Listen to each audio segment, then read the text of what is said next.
was blind, but now I see.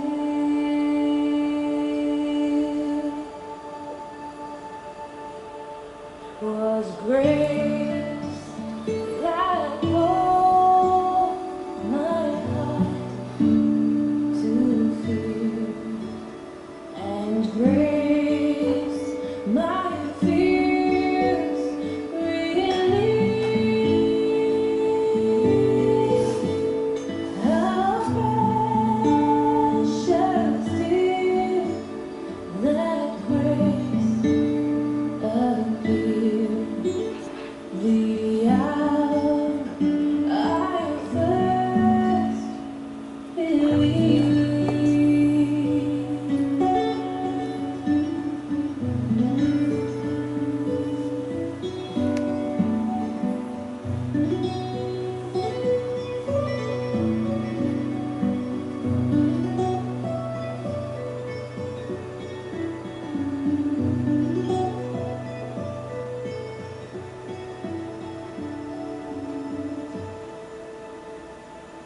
Through every danger, sorrow, and sin, I have already come. 'Twas grace that brought me safe thus far, and grace will lead me home. When we've been there 10,000 years, bright shining as the sun,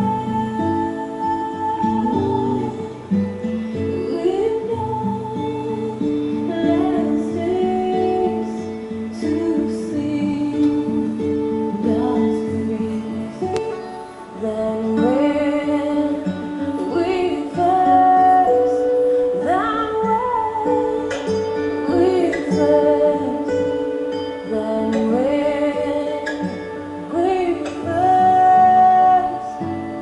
begun.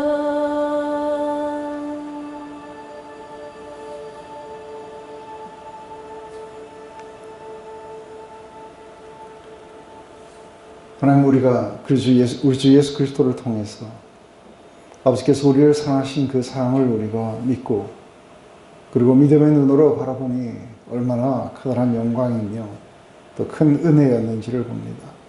바로 그 은혜가 우리의 어리석음들을 깨우치게 하셨고, 또 우리 안에 있는 모든 두려움들을 몰아내고 하나님을 경외하도록 가르쳤습니다. 그리고 그 은혜가 수많은 유혹들을 견디며 여기까지 오게 하시고, 또 앞으로 본향으로 우리를 인도해 가실 것을 믿습니다. 모든 것들이 끝나고 모든 역사가 다 지나간 후에 오직 하나님의 그 은혜의 영광은 영원히 찬양을 받으실 것입니다. 하나님, 오늘 이렇게 어느덧 올해의 마지막 강의를 합니다.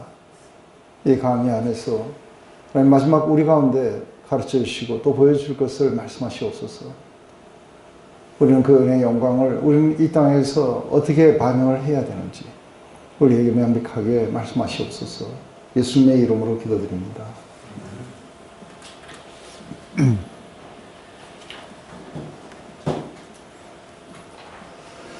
네. 이제 우리 크리스천의 그 도덕적인 삶이라는 것은 언제나 그 하나님의 그 은혜의 사랑, 그 은혜의 영광에 대한 우리들의 이렇게 반영, 리플렉션이라고 우리가 그렇게 압니다. 하나님은 큰 은혜의 교회 가운데서 우리 인간들을 만드시고 또 그분 자신을 표현하고 싶어 하셨고, 그리고 그분의 영광이 그분이 만드신 모든 피조 세계를 통해서 온전하게 드러나기를 소망하셔서 사랑으로 창조하셨지만, 인간의 거역들, 또 죄악이 이제 그 영광을 가로채고, 그리고 이제는 우리의 인간이 만들어낸 그 영광들로 이렇게 바꿨다고 하는 것이 로마서 1장의 가장 커다란 문제입니다. 그것은 바로 우리 인간들이 자신의 욕망을 따라 살아가기를 원했고, 그리고 자신이 원하는 삶을 살아가기 위해서 하나님께서 명백하게 보여주신 그 진리마저도 우리는 억압하면서 우리는 우리의 길을 그렇게 걸어갔었다고 하는 거죠. 우리 인간들에게 잘못 가고 있다는 것을 알려주기 위해서, 우리가 얼마나 죄 가운데 있다는 걸 알려주기 위해서 상실한 마음을 내버려 두시고, 그래서 죄가 더욱더 힘이 죄되게 하시고, 그리고 율법을 주셔서 우리가 얼마나 하나님의 그 기준에서 벗어났는지 이것을 이렇게 보여주십니다. 이것은 유대인에게도 동일했고, 그래서 모두가 다 하나님의 영광에 이르지 못하고, 그리고 죄 아래 갇히게 됩니다.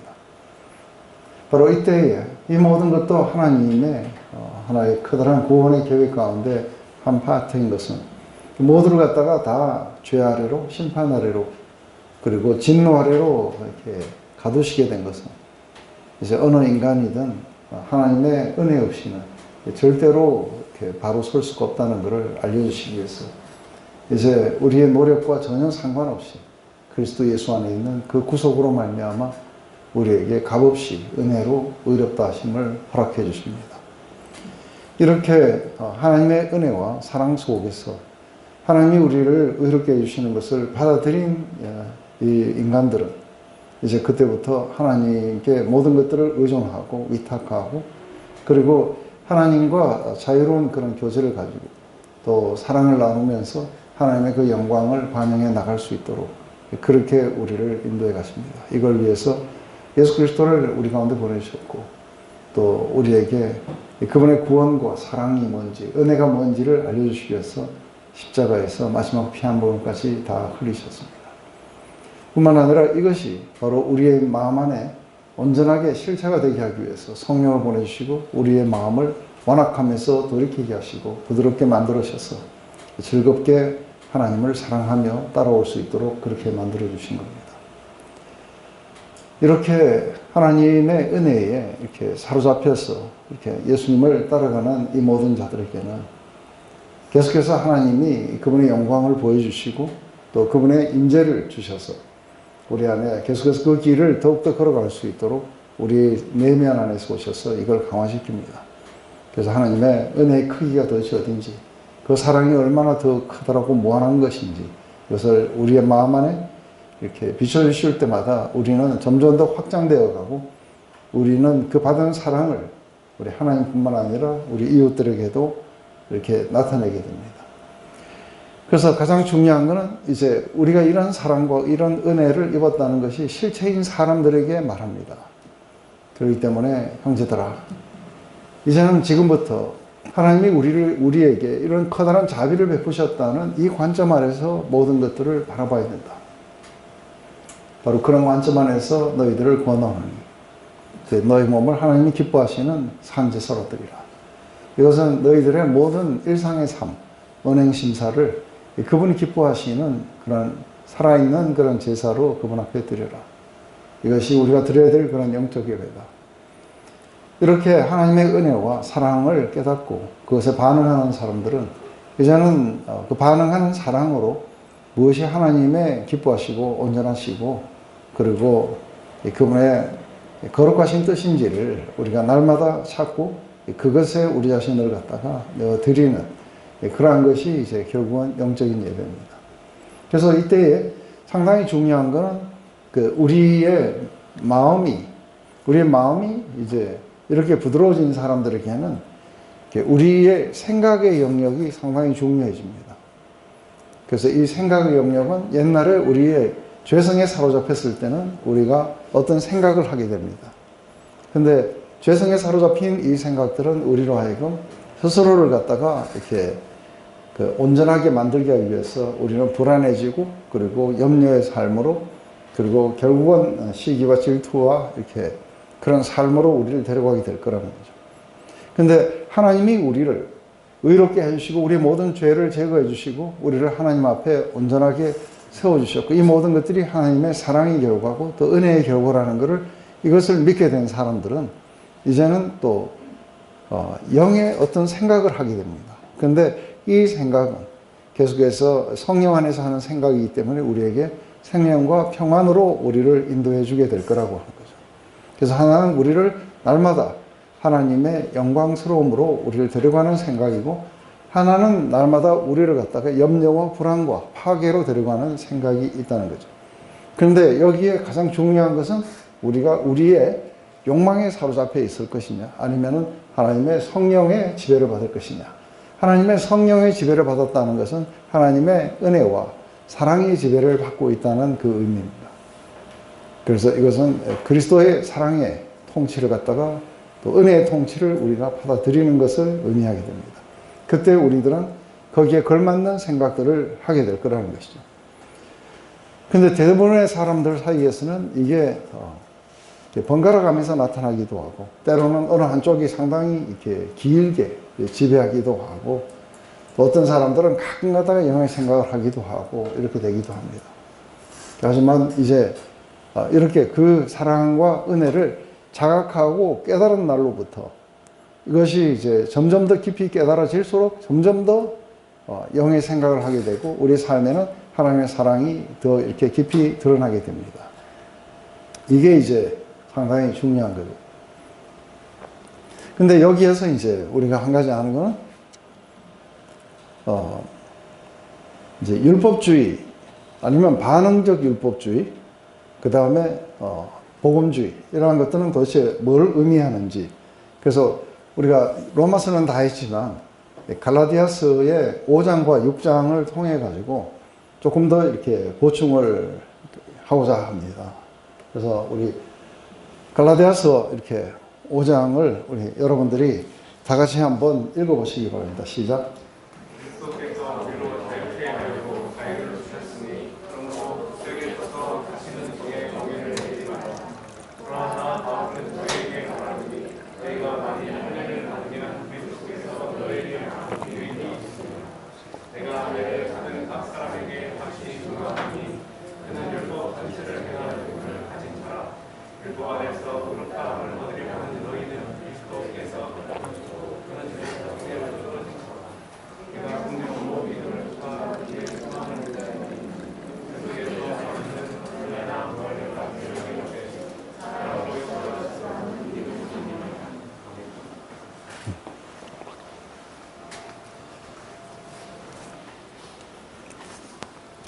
네, 이게 이제 이렇게 이야기하기 전에 사도 바울은 먼저 자신에게 일어난 이야기, 그 다음에 또 베드로하고 함께 있었던 이야기, 이 이야기를 다 하면서 3장에는 이렇게 이야기합니다. 너희들에게 그렇게 원더풀한 일이 일어난 게 너희가 율법을 행함으로써 왔냐 아니면 듣고 믿어서 왔느냐 하고 물어봅니다. 그래서 너희가 성령을 받고 그리고 하나님의 그 상당한 역사가 너희들에게 어떻게 일어났느냐. 듣고 믿음이었냐 아니면 너희가 뭔가 노력해서 얻었던 거냐 했을 때 이제 그들은 대답해야 됩니다. 그것은 듣고 믿었기 때문이었다는 거죠. 이렇게 어리석으냐.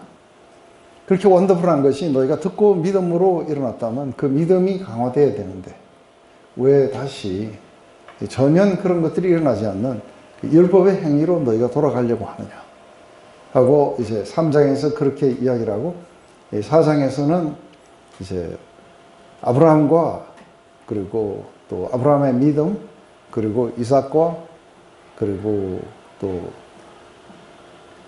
우리 이스마엘의 이야기 또 하갈과 그리고 사라의 이야기 이걸 하면서 너희들이 어디에 속해 있는지 이야기를 쭉 합니다. 이게 다 끝나고 나면은 이제 그렇기 때문에 그리스도께서 우리를 자유케 하려고 자유를 주셨으니 하는 거예요. 그래서 이게 그리스도인의 이 자유함에 대해서 이야기를 해요. 그리스도인들 너희들에게 이런 자유함을 허락하기 위해서 그리스도가 우리를 바로 이 프리덤을 위해서 이게 set free 해줬다고 하는 거예요. 그래서 다시는 돌아가서 종의 멍에를 매지 마라 하고 이야기하는 것은 이것은 이제 우리의 어떤 노력을 따라서 이렇게 가는 것 그래서 다시 한번 그 율법을 지켜서 너희들이 하나님 앞에 의롭게 서려고 하지 마라 이렇게 하는 거죠.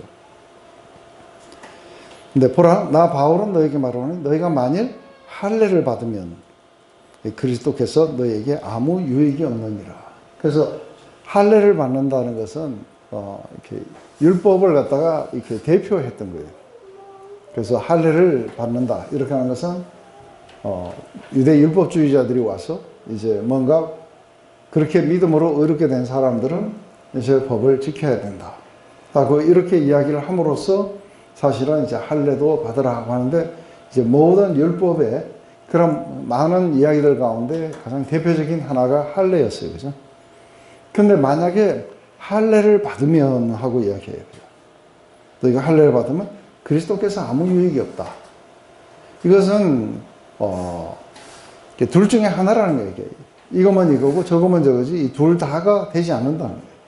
만약에 우리가 스스로 노력해서 의로워지려고 한다면 그리스도가 우리에게는 아무런 유익이 없다. 왜냐하면 그리스도는 우리로 하여금 스스로 노력해서 의로워지지 않고 그리고 은혜로 값없이 의로워지기 위해서 그리스도가 일하신 거예요. 근데 이게 우리에게는 아무런 유익이 없다고 이야기하는 거죠. 근데 많은 사람들이 왜 은혜를 이렇게 자각하고 그 은혜 가운데서 그렇게 기쁨으로 살아가지 못하게 되느냐 했을 때 그 원인이 어디 있는가 하면은 거의 대부분은 자기 노력에 있어요. 자기가 뭔가를 이렇게 해서 하나님께로 나아가려는 이 성향들이 안 좋기 때문에 그렇게 오는 거죠. 근데 이제 할례를 받는 각 사람에게 다시 증거하는 그 갈라디아 교회의 문제는 할례였어요. 그렇지만 이제 율법을 지키려고 하는 너희들에게 내가 다시 증거하노니 그는 율법 전체를 행할 의무를 가진 자라. 이래갖고 우리는 결국은 또다시 어디로 가느냐면 또다시 율법 아래로 이렇게 가게 되는 거예요. 그래서 율법 아래 갔다는 건 뭘 의미하느냐면 우리가 스스로 노력해서 우리의 육체가 일을 해서 의로워지는 거고 그리고 그 법을 지킴으로써 우리가 하나님의 기준에 도달하려고 하는 그래서 어떤 하나님의 도움이 없이 인간이 스스로가 그렇게 가려고 하는 이 성향을 말하는 거죠. 일단 한번 그 시스템 쪽으로 가는 사람들은 뭘 한 가지만 지키는 게 이게 되는 게 아닌 거예요. 예를 들어서 나는 이쪽에서 나는 뭔가 어떤 나를 거룩하게 지키겠다는 사람들은 날만 거룩하게 지키면 안 돼요. 왜냐하면 이건 율법 전체를 행할 의무를 가진 자로 바뀌게 돼요. 그래서 결국은 또다시 저주 가운데로 들어가게 될 거라는 거죠. 그래서 율법 안에서 의롭다함을 얻으려는 너희는 그래요. 그리스도에게서 끊어지고 은혜에서 떨어진 자로다. 그래서 우리가 그리스도에게 우리가 연결되고 그리스도와 연합하고 그리고 그리스도의 은혜 가운데 우리가 있든지 아니면은 우리가 그리스도하고 상관없고 그분의 은혜하고도 상관없이 우리가 노력해서 가든지 이 둘 중에 하나지 이것저것 양다리 걸쳐갖고는 그렇게 되지는 않는다는 거예요. 왜냐하면 이 시스템은 완전히 서로 다른 거예요. 우리는 성령으로 믿음을 쫓아 의의 소망을 기다리니 그리스도 예수 안에서는 할례나 무할례가 효력이 없되 사랑으로 역사하는 믿음뿐이니라. 우리는 하나님이 우리를 의롭게 하신 것이 언젠가는 우리에게 그 의가 하나님 앞에서 이렇게 드러나게 될 거예요. 그것은 우리가 노력한 것이 아니라 하나님이 우리를 그렇게 만들어 주신 거예요. 그래서 우리는 성령을 따라서 믿음으로 바로 그 의의 소망, 그것이 실제로 마지막 그분의 심판대 앞에서도 우리가 의롭다고 선언을 받을 거라는 거죠. 우리는 그 성령으로 말미암아 또 믿음으로 의의 소망을 기다린다. 근데 이렇게 기다리는 사람들에게 이제 앞으로는 할례를 받았다, 할례를 안 받는다. 이러한 것은 실제적으로 아무런 효력이 없는 거예요. 근데 어떤 사람들은 좀 달라요. 어떤 사람들은 할례를 안 받는 걸 상당히 의롭게 생각하는 사람도 있을 수 있어요. 할례를 안 받는 것을 의롭게 생각하는 게 우리는 이게 할례 이 시스템을 벗어나서 우리는 할례를 안 받기 때문에 의롭다. 이것도 잘못된 거예요. 그죠? 할례를 받았다, 안 받았다, 이거는 하나님 앞에 아무런 효력을 가지지 못하는 거예요. 그런데 여기서 보면은 사랑으로 역사하는 믿음뿐이니라 하고 하는 것은 뭐냐면 이게 이 믿음이 어떻게 표현하냐면 express itself through love예요. 사랑을 통해서 그 자체가 표현되어 나타나는 믿음인 거예요. 그래서 이 믿음이 실제로 뭐를 프로듀스 하냐면 사랑을 프로듀스 하게 돼요. 그래서 이게 어떻게 사랑을 프로듀스 하게 되는가 했을 때 바로 우리는 그 사랑을 우리는 믿음을 통해서 알아요. 경험해요. 그래서 우리는 하나님의 사랑을 믿음을 통해서 우리가 받고 나면 우리가 그 사랑의 실체가 우리 안에 오게. 여기에서 우리는 반응하는 사랑이 우리 안에 생겨나요. 그래서 이 반응하는 사랑이 실제로 어떻게 생겨나느냐 하면 바로 믿음을 통해 가지고 생겨난 거예요. 우리는 그 사랑을 믿었기 때문에 우리 안에 반응하는 사랑이 나타나게 된다. 그런데 이 반응하는 사랑이 나타나느냐 안 나타나느냐가 중요하지 할례를 받았느냐 안 받았느냐는 아무런 의미가 없다는 거죠. 이게 이제 사실은 많은 사람들이 희미하게 생각해요. 왜냐하면 많은 사람들이 어떤 생각을 가지고 있냐면 그래도 뭔가 열심히 지키려고 하는 게 나쁜 거 아니지 않느냐는 거예요. 우리가 열심히 도덕적으로 잘 살라고 노력한다는 게 그게 나쁜 거냐? 이건 우리가 나쁜 거라고 이렇게 볼 수가 없는 거예요. 그래서 사실은 우리는 이쪽을 하게 돼요. 이건 왜냐하면 이게 나쁜 게 아니고 우리는 잘 살아보려고 노력한 거예요. 근데 이게 이제 한 가지 그 사람은 아직도 이해를 못하고 있는 게 뭐냐면 우리의 육체가 일을 하게 되면은 우리에게 그런 어떤 진정한 사랑이 나타나는 게 아니라 이게 염려와 불안과 파괴로 우리를 데려간다는 것을 아직도 이해 못하는 거예요. 그거를 이해하면 자기 부인이 일어나야 되는데 아직 자기 부인이 안 일어난 거예요. 그래서 아직도 자기가 이렇게 하면은 자기는 사랑이 자기 안에서 열매를 맺을 수 있을 거라고 착각하고 있는 거예요. 근데 거듭나지 못하거나 아니면은 하나님의 사랑을 희미하게 경험한 사람들은 이쪽에서 뭔가를 해야 될 것 같아요. 이런 어떤 생각들이 이렇게 우리 안에 많이 이렇게 오게 돼요. 그리고 이걸 안 하면은 상당히 뭔가 하나님이 우리를 이렇게 처벌을 하실 거든지 이런 생각들이 많이 들어요. 그런 것 가운데 예를 들어서 뭐 주일 성수를 했느냐 아니면 11조 생활을 했느냐 뭐 무슨 생활을 했느냐 하고 이런 이야기를 하면서 이걸 하지 않게 되면 하나님이 우리를 갖다가 아주 째려보신다든지 이렇게 이제 느낄 수 있는 거예요. 근데 여기서 사도 바울이 이야기한 건 너희가 11조를 했다고 주의를 잘 지켰다고 하나님 앞에 의롭게 설 수 있는 건 아니라는 거예요. 그게 너희들을 하나님 앞에 세울 수 없다. 그래서 사실은 아무런 효력이 없는데 그 효력이 없다고 하는 걸 알면서 하는 건 괜찮아요. 이게 하나님 앞에 아무런 효력이 없다는 걸 알면서 하는 건 괜찮아요. 왜냐하면 많은 유대인 크리스천들은 할례가 하나님 앞에 자신들을 의롭게 만들어주지 못한다는 걸 알면서도 할례를 했어요. 왜냐하면 자기들의 전통이었기 때문에. 하지만 그게 하나님 앞에 아무런 효과가 없는 거예요. 그래서 사도 바울도 자기도 이게 할례를 받았고 그리고 디모데를 데려다가 할례를 해요. 근데 그러면서도 이방인이었던 디도가 할례를 해야 된다고 하자 극구 말리는 거예요. 왜냐하면 디도는 이방인이 유대인이 아니니까 굳이 아무런 의미가 없는 할례를 왜 하려고 하느냐는 거죠.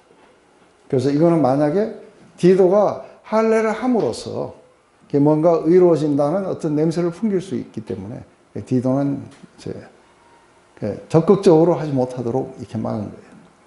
그렇지만 할례 안 받았다고 더 의로워지는 게 아니고 할례를 받았다고 더 의로워지는 것도 아니고 헌금을 많이 냈다고 의로워지는 것도 아니고 헌금 안 냈다고 의로워지는 것도 아니고 그런 거하고는 아무 관계없는 거예요. 하나님 나라는 그런 것에 있지 않아요.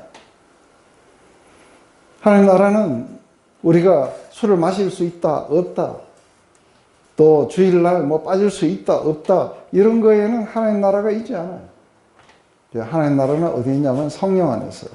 우리가 기쁨과 평안과 그런 의에 있는 일이라는 거죠. 여기에서는 뭐가 중요하냐면 하나님의 은혜와 사랑을 갖다가 우리가 믿고, 그리고 모든 것들을 믿음으로 하는 게 이제 제일 중요해져요.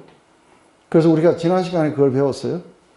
한 사람은 선지국을 먹을 수 있는, 이런 음식을 먹을 수 있는 그 자유함이 있는 사람이 있어요. 어떤 사람은 나는 술을 한잔 할 수 있는 자유함이 있다. 근데 어떤 사람들은 내가 이렇게 술을 먹으면 안 될 것 같다.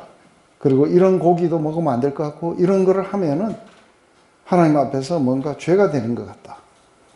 이렇게 생각하는 사람이 있고, 어떤 사람은 모든 것에서 다 자유하는 사람이 있어요. 근데 모든 것을 다 자유하는 사람이 자유의 행동으로 선지국도 먹고 술도 한잔 했다. 그러면 오케이인 거예요. 그런데 이게 먹으면 안 될 것 같은데, 아직 믿음이 거의 자라지 못하고, 이게 뭔가 먹으면 안 될 것 같은데 먹으면 그 사람은 죄가 돼요. 왜냐하면 믿음으로 하지 않았기 때문에 그 사람은 죄가 돼요.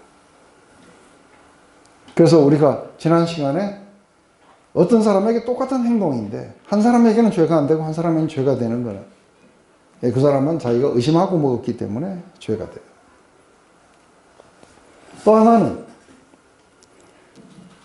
모든 것을 할 수 있는 사람인데, 이 사람이 자기가 할 수 있다는 지식 때문에만 하고, 이게 다른 사람들에게, 믿음이 연약한 자들에게 올무가 되거나 아니면 거치는 돌이 되는 이러한 것으로 하게 되면 이건 또 죄예요. 왜냐하면 사랑으로 하지 않는 모든 게 죄예요. 왜냐하면 그건 믿음이 아니라 단순하게 지식이에요.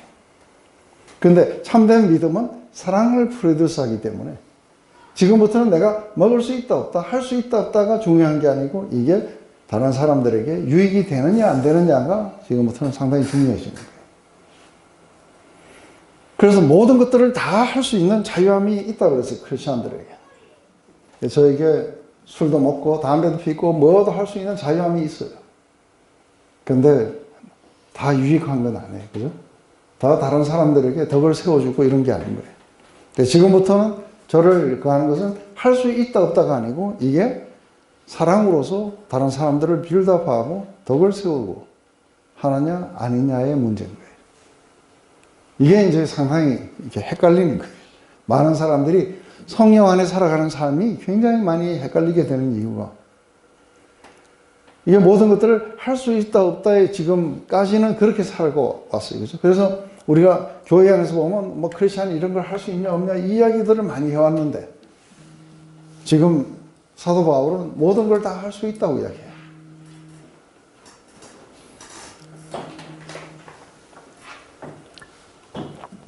네, 전화벨도 울릴 수 있고 다 그래요.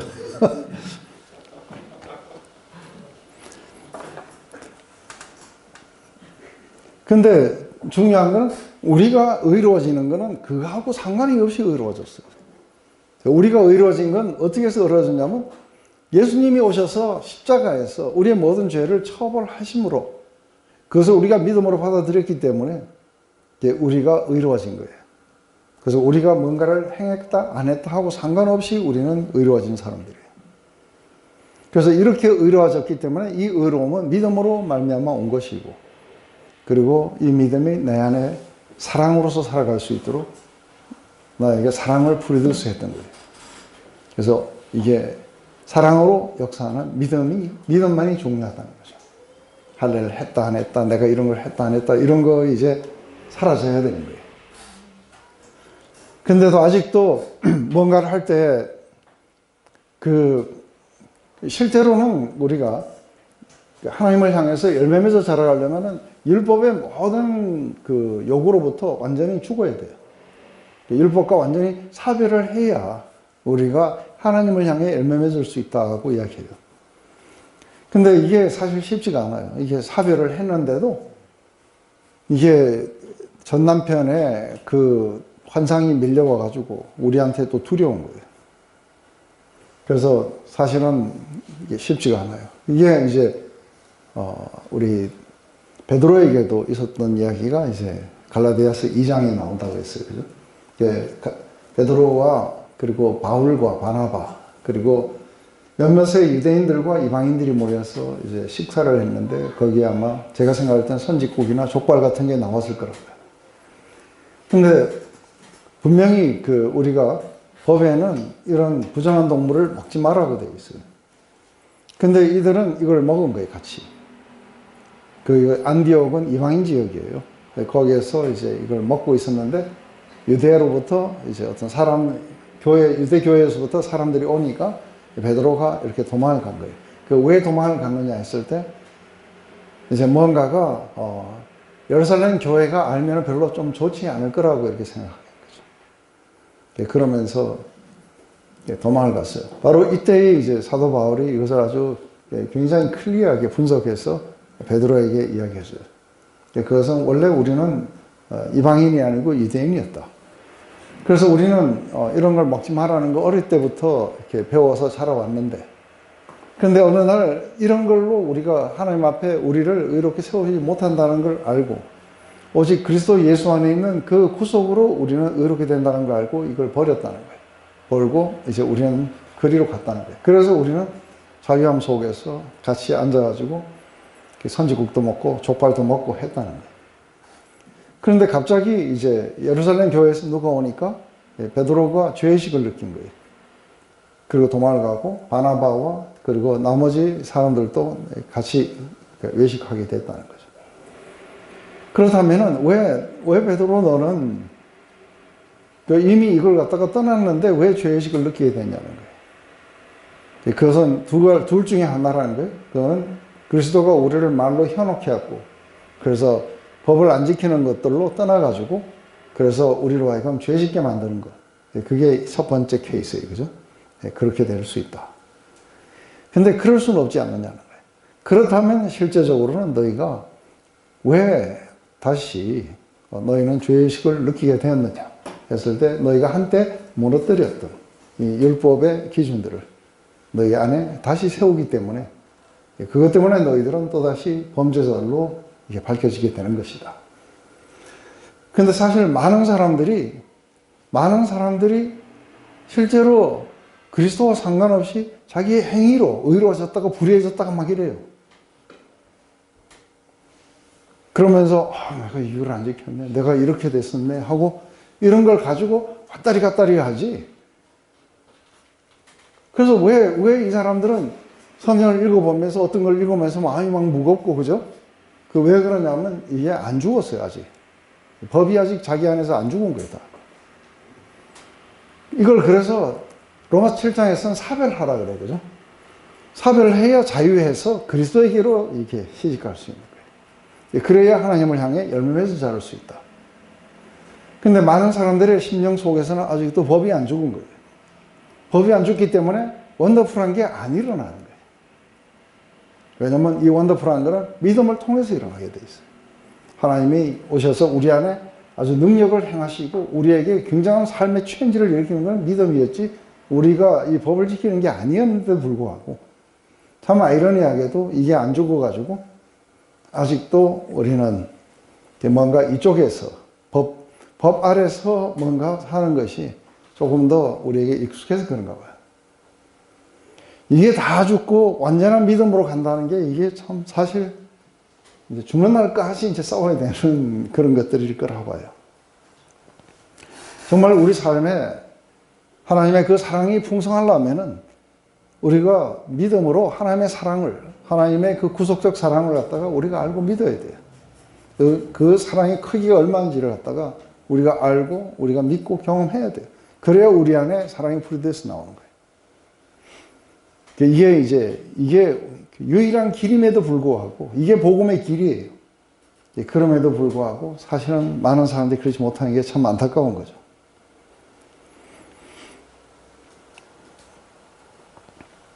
그래서 먼저 이제 우리가 그리스도인의 자유함이라는 건 뭐냐 했을 때, 하나님과의 관계에서 하나님 앞에서 이제 율법의 저주라든지 죄인의 상태에서부터 벗어났다는 걸 의미해요. 거기에서 이제는 우리는 자유하는 아들이지 죄인이 아니라는 거예요. 그래서 아직도 자기를 갖다가 이 죄인을 뭐 하고 이제 이런 이야기를 이렇게 하게 되는 거는 아직 믿음이 온전하지 않으면 아직도 자기 자신을 죄인으로 보게 될 거라는 거예요. 난 하나님의 자유하는 그 아들, 사랑받은 아들이 아닌 거죠. 그런데 우리가 의롭게 된 것은 예수 그리스도의 죽음의 결과이지 우리가 노력한 결과가 아니라는 것을, 그래서 우리는 상당히 자유로운 거예요. 만약에 아직도 우리가 노력한 결과라면 아직도 우리의 노력이 완성됐는지 안 됐는지를 갖다가 우리는 따져봐야 되는데, 그리스도가 죽으신 결과라면 우리는 이미 끝난 거예요. 그런 의미에서 자유하다는 거죠.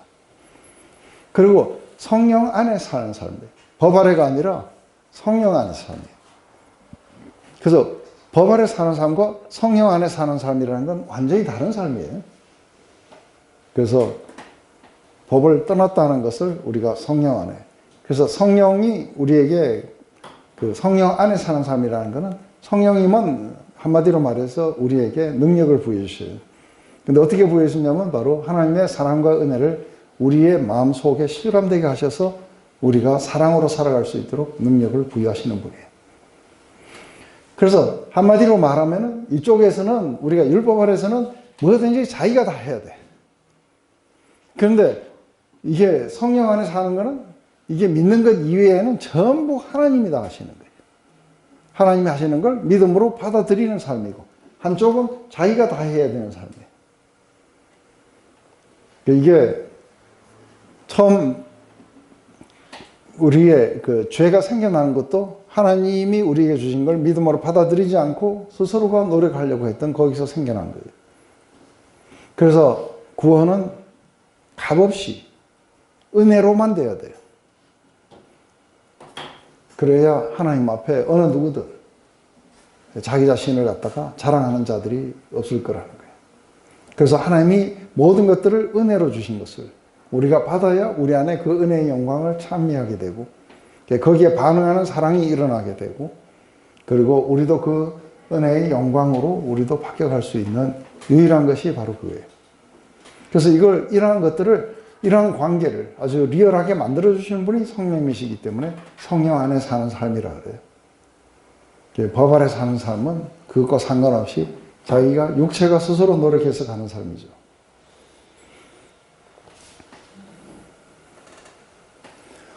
이게 그리스도인들은 알고 즐길 수 있지만 율법주의자들은 자기들이 그 율법을 자기 스스로의 노력을 포기하기까지는 절대로 알 수 없는 삶이에요.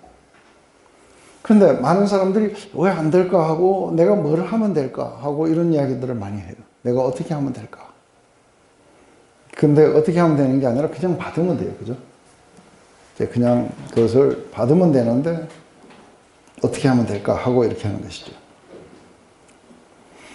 그래서 율법자들이 와서 이제 믿음으로 이렇게 됐으니 율법으로 완성시켜라 했는데, 이제 사도 바울은 율법으로 완성되는 게 아니라 이렇게 그리스도를 온전히 사랑하고 그리스도께 온전히 순종함으로써 완성이 된다. 그 사랑이 또 연합이 완전하게 되면서 너희들은 너희 스스로를 완성시킬 수 있다. 이게 바로 너희들의 자유함이다. 이렇게 하는 거죠. 이렇게 됐을 때 이제 우리들의 나타나는 모습은, 이쪽에서는 자기 이미지가 이렇게 구성이 되고 여기서는 하나님의 이미지가 우리가 이렇게 완성이 돼요. 하나는 하나님의 이미지로 가느냐, 아니면 하나는 자기 이미지를 만들어내느냐.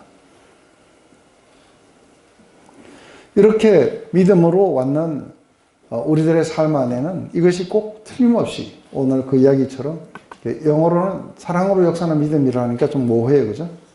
그런데 faith하고서는 그러니까 express itself 그래요. 그죠? 그 자체를 갖다가 이렇게 나타낸다는 거예요. through love. 사랑을 통해서 그 자체를 표현하게 되는 믿음뿐이다. 그래서 이 믿음은 우리에게 필히 사랑을 프로듀스하게 되어 있다는 거죠. 그래서 우리가 온전한 믿음에 있는가는 또 우리가 어떻게 사랑이 점점 더 자라가는가의 그런 이야기들과도 될 수 있겠죠.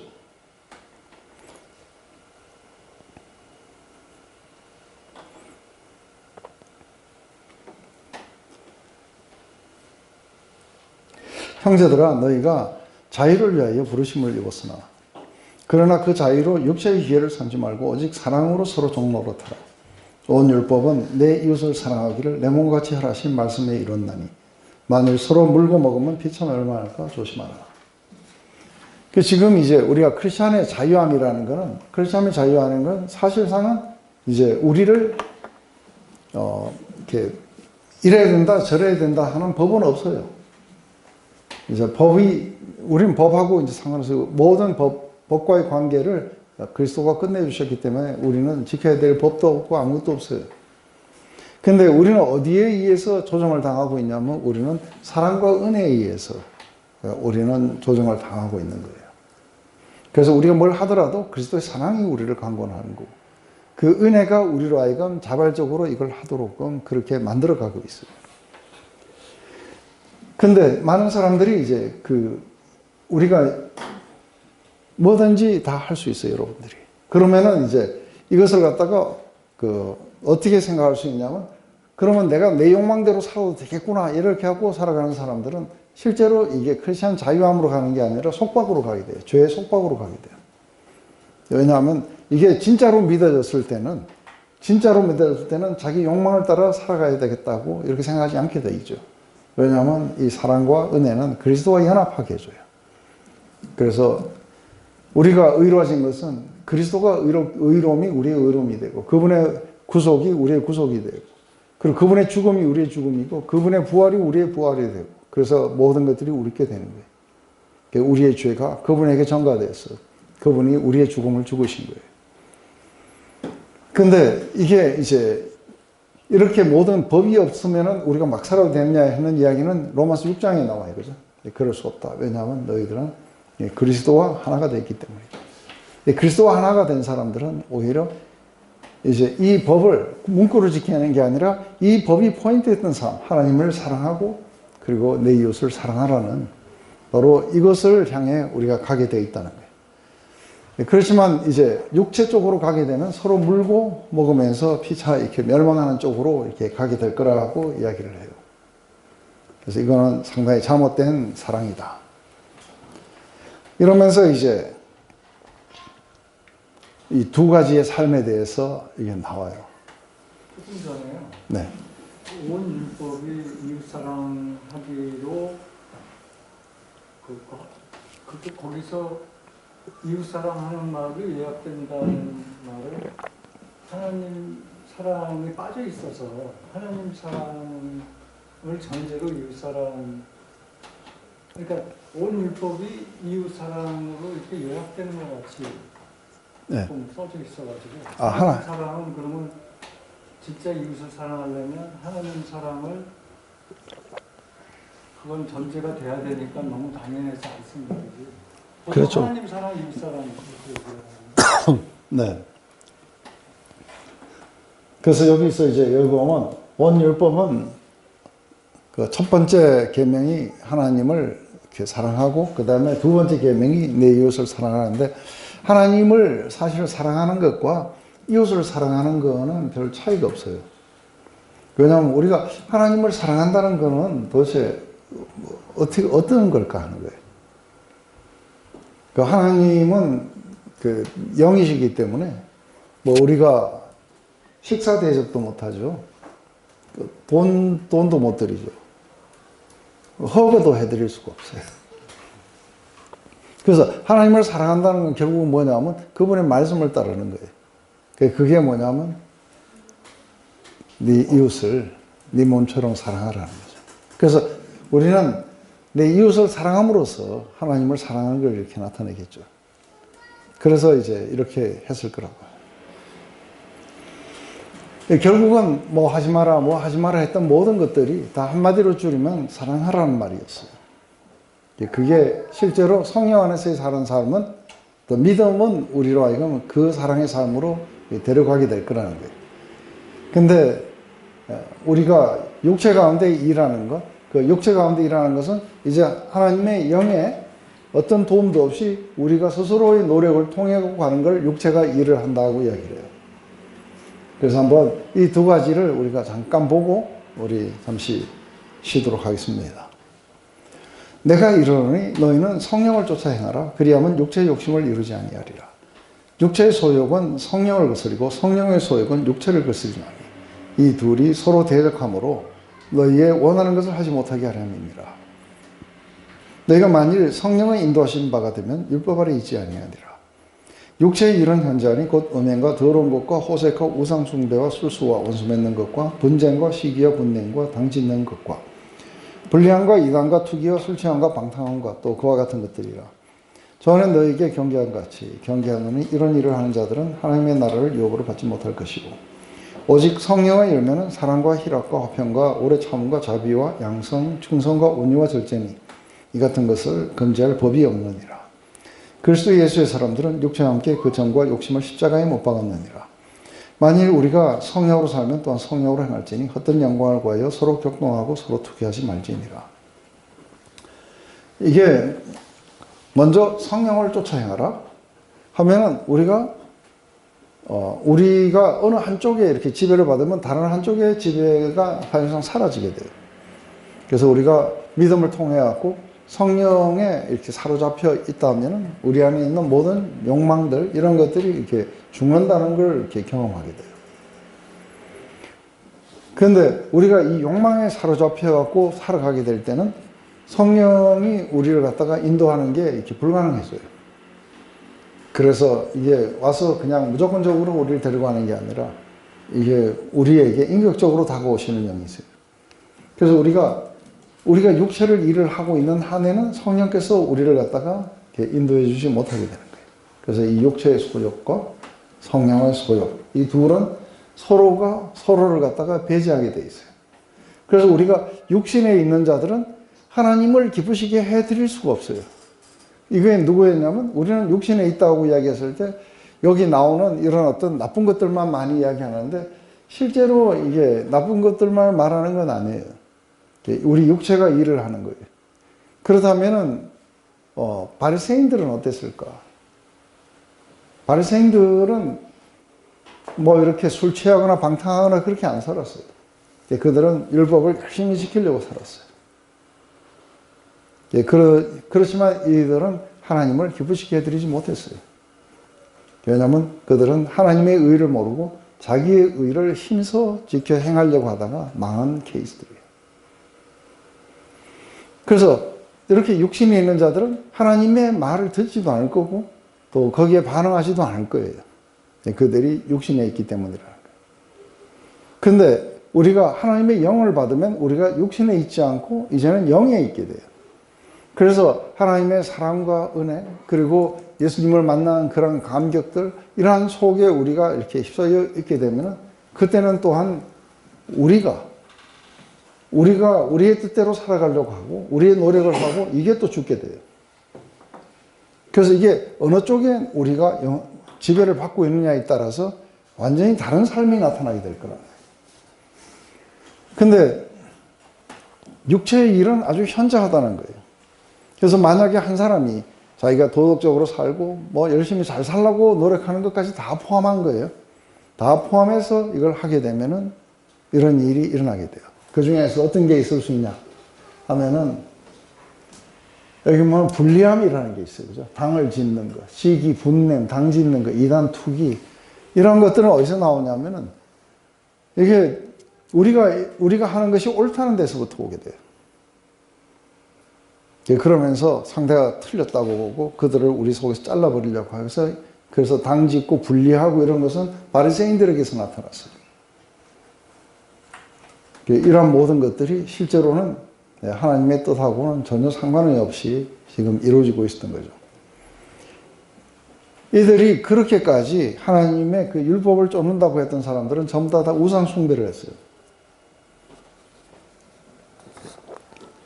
근데 성령의 일은 성령의 열매는 우리가 사랑과 희락과 화평과 오래 참음과 자비와 양성과 출제, 충성과 온유와 절제니 이 같은 것을 금지할 법이 없느니라 하고 있어요. 근데 여기서 이 같은 것을 금지할 법이 없다. 이 같은 것을 금지할 법이 없다고 이야기를 했는데 이제 우리가 선한 사마리아인의 이야기를 한번 해볼게요.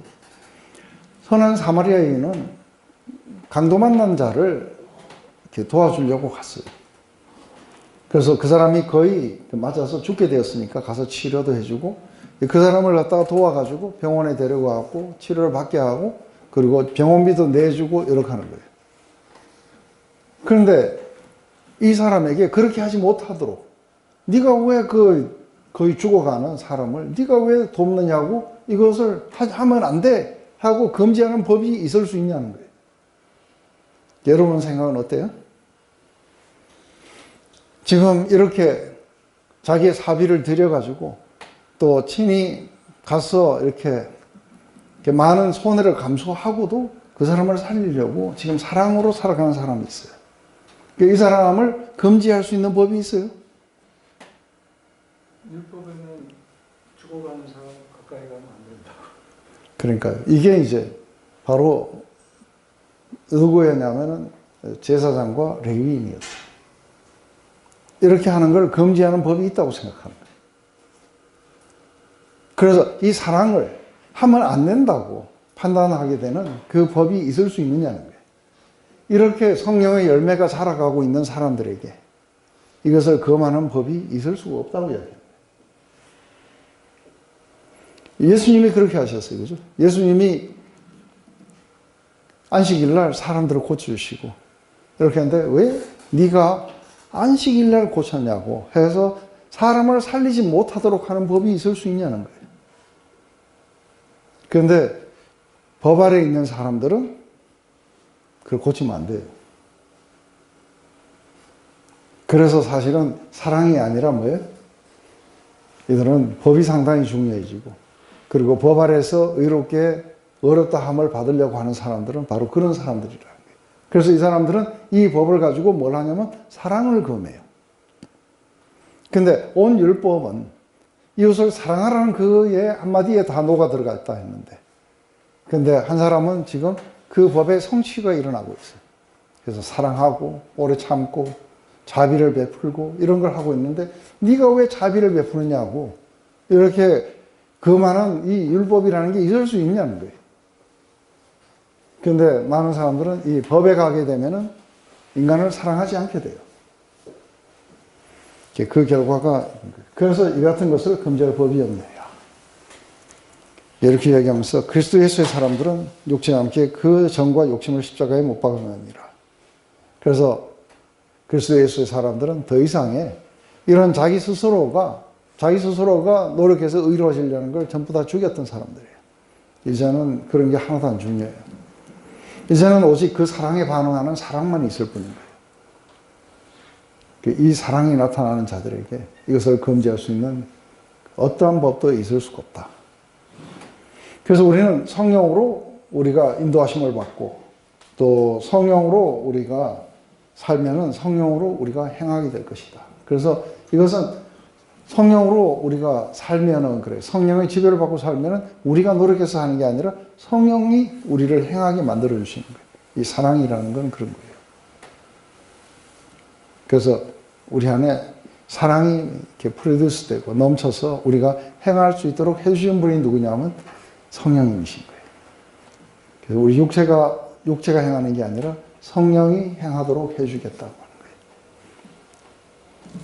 그 육체가 만약에 우리가 행하게 되면 어떻게 되냐면 헛된 영광을 구해서 서로 격동하고 서로 투기하게 될 거라는 거예요. 그래서 누가 그 바리새인과 또 사두개인이 나눠질 수 있어요. 이것 때문에 서로가 또 서로 반목해요. 그죠?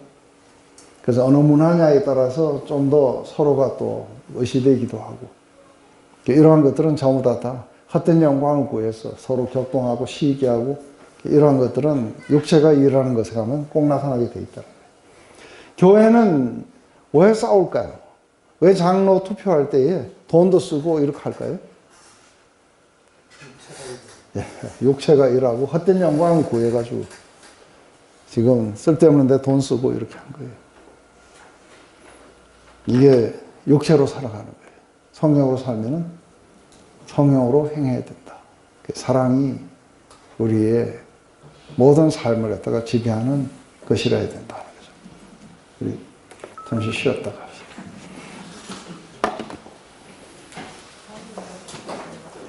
이거 도로 갖다 줘야 되겠다.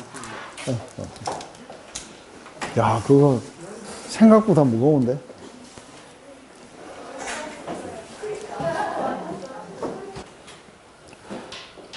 네. 형제 자매 여러분 하고 이제 6장에 나옵니다. 6장에 좀 더 몇 가지의 구체적인 걸 이야기합니다. 형제 자매 여러분, 어떤 사람이 죄에 빠진 일이 드러나면은 성령의 인도하심을 따라 사는 사람인 여러분은 온유한 마음으로 그 사람을 바로잡아 주고 자기 스스로를 살펴서 유혹에 빠지지 않도록 조심하십시오. 여러분은 서로 남의 짐을 져주십시오. 그렇게 하면 여러분이 그리스도의 법을 성취할 것입니다.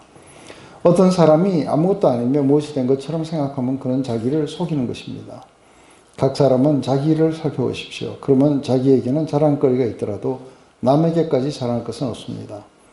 사람은 각자 자기 몫의 짐을 져야 합니다. 이게 상당히 조금 말의 표현들이 해서 모호해가지고 이게 무슨 말인가 하고 이렇게 하는 거예요. 근데 내용은 아주 간단한 내용이에요. 우리가 이제 특별히 그 교회 안에서 어떤 사람이 이렇게 범죄를 한 거예요. 그래서 범죄한 어떤 사람이 드러나면은 이 범죄한 사람을 우리는 어떻게 바라보고 어떻게 처리를 해야 되는지 하는 것에 대해서 성령 안에 사는 삶은 어떤가 하고 지금 이야기를 해주는 거죠. 근데 보통 이제 교회 안에서 이런 게 드러나면은 주로 어떻게 처리를 하느냐 하면은 법 아래에서 처리를 해요. 근데 법 아래에서 처리를 하게 될 때 이제 크게 우리가 생각해 봐야 되는 그 부분이 하나가 있는데, 그 사람이 죄가 있다고 판단하고 그것을 법 아래에서 집행하는 사람들은 누군가 하는 거예요.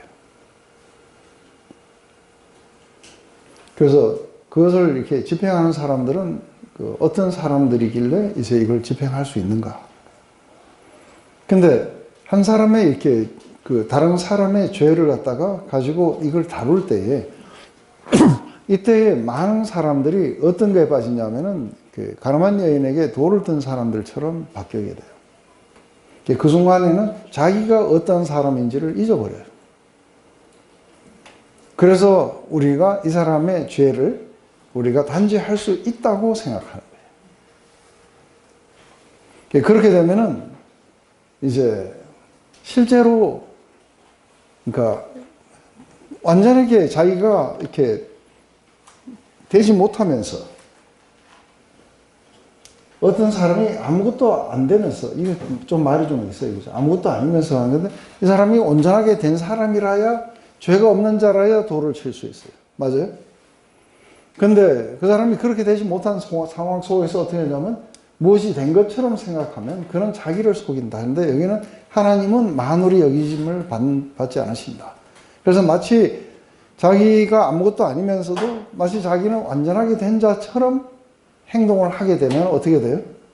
행동을 하게 되면 자기 스스로도 속이고 있는 거예요. 그리고 하나님도 속이게 되고 우리가 그렇게 할 수 있다고 착각하게 만들어줘요. 근데 성령 안에서 살아가는 삶이라는 것은 이게 법 아래 살아가는 삶하고 틀리는 거예요. 그러면 이 문제를 다룰 때에 어떻게 다뤄야 되는가를 했을 때에 이제 많은 사람들이 그러니까 성소수자들을 다룰 때에 상당히 많은 사람들은 그게 죄다 아니다로 다뤄요. 그래서 그걸 보면서 얼마든지 정죄할 수 있고, 우리는 그 성소수자 아니고 다수이기 때문에 우리는 그렇게 볼 수 있다고 보는 거죠. 근데 이거는 이제 상당히 임퍼서널한 거예요. 임퍼서널하다는 건 거기에 어떤 우리가 연루도 되지 않은 채 단순하게 이게 죄다 아니다를 지금 따지고 있는 거죠. 근데 이제 문제가 되는 건 뭐냐면 바로 그 사람이 자기 동생이면 어떻게 하냐 하고 이제 물어보는 거예요. 그러면 이 동생을 법적으로 따질 건지 아니면 형제로서 생각하는 건지 이건 좀 달라져요. 그 어머니가 자기 딸이나 아들이 그렇다고 생각하면 이거는 법적으로 따지는 게 아니라 이게 뭔가 사랑으로 지금 이거 바라봐야 돼. 그죠? 그렇다면 이제 우리가 사랑으로서 반응하느냐 아니면은 우리가 법적으로 반응했느냐에 따라서 우리는 한 사람을 단죄할 수 있고 또 한쪽에서는 이 사람을 세워주려고 할 거예요. 이 사람을 회복시켜주고 세워주려고 할 거다. 그래서 만약에 어떤 그런 일들이 발견하면 제일 먼저 우리가 누구냐부터 먼저 따져야 되는 거예요. 우리의 관계는 뭐냐 하는 것부터 먼저 따지라고 이야기하는 거예요.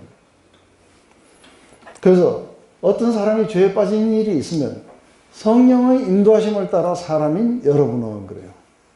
그래서 성령을 따라 살아가는 삶, 라이프 인 더 스피릿 안에서 상당히 중요한 게 뭐냐면 온유한 마음으로 그런 사람을 바로잡아주고. 그래서 우리가 형제처럼 부드러운 마음으로 그 사람을 갖다가 이게 비얼드업 해주는 거예요. 근데 이제 특별히 교회에는 권위자들이 있어요.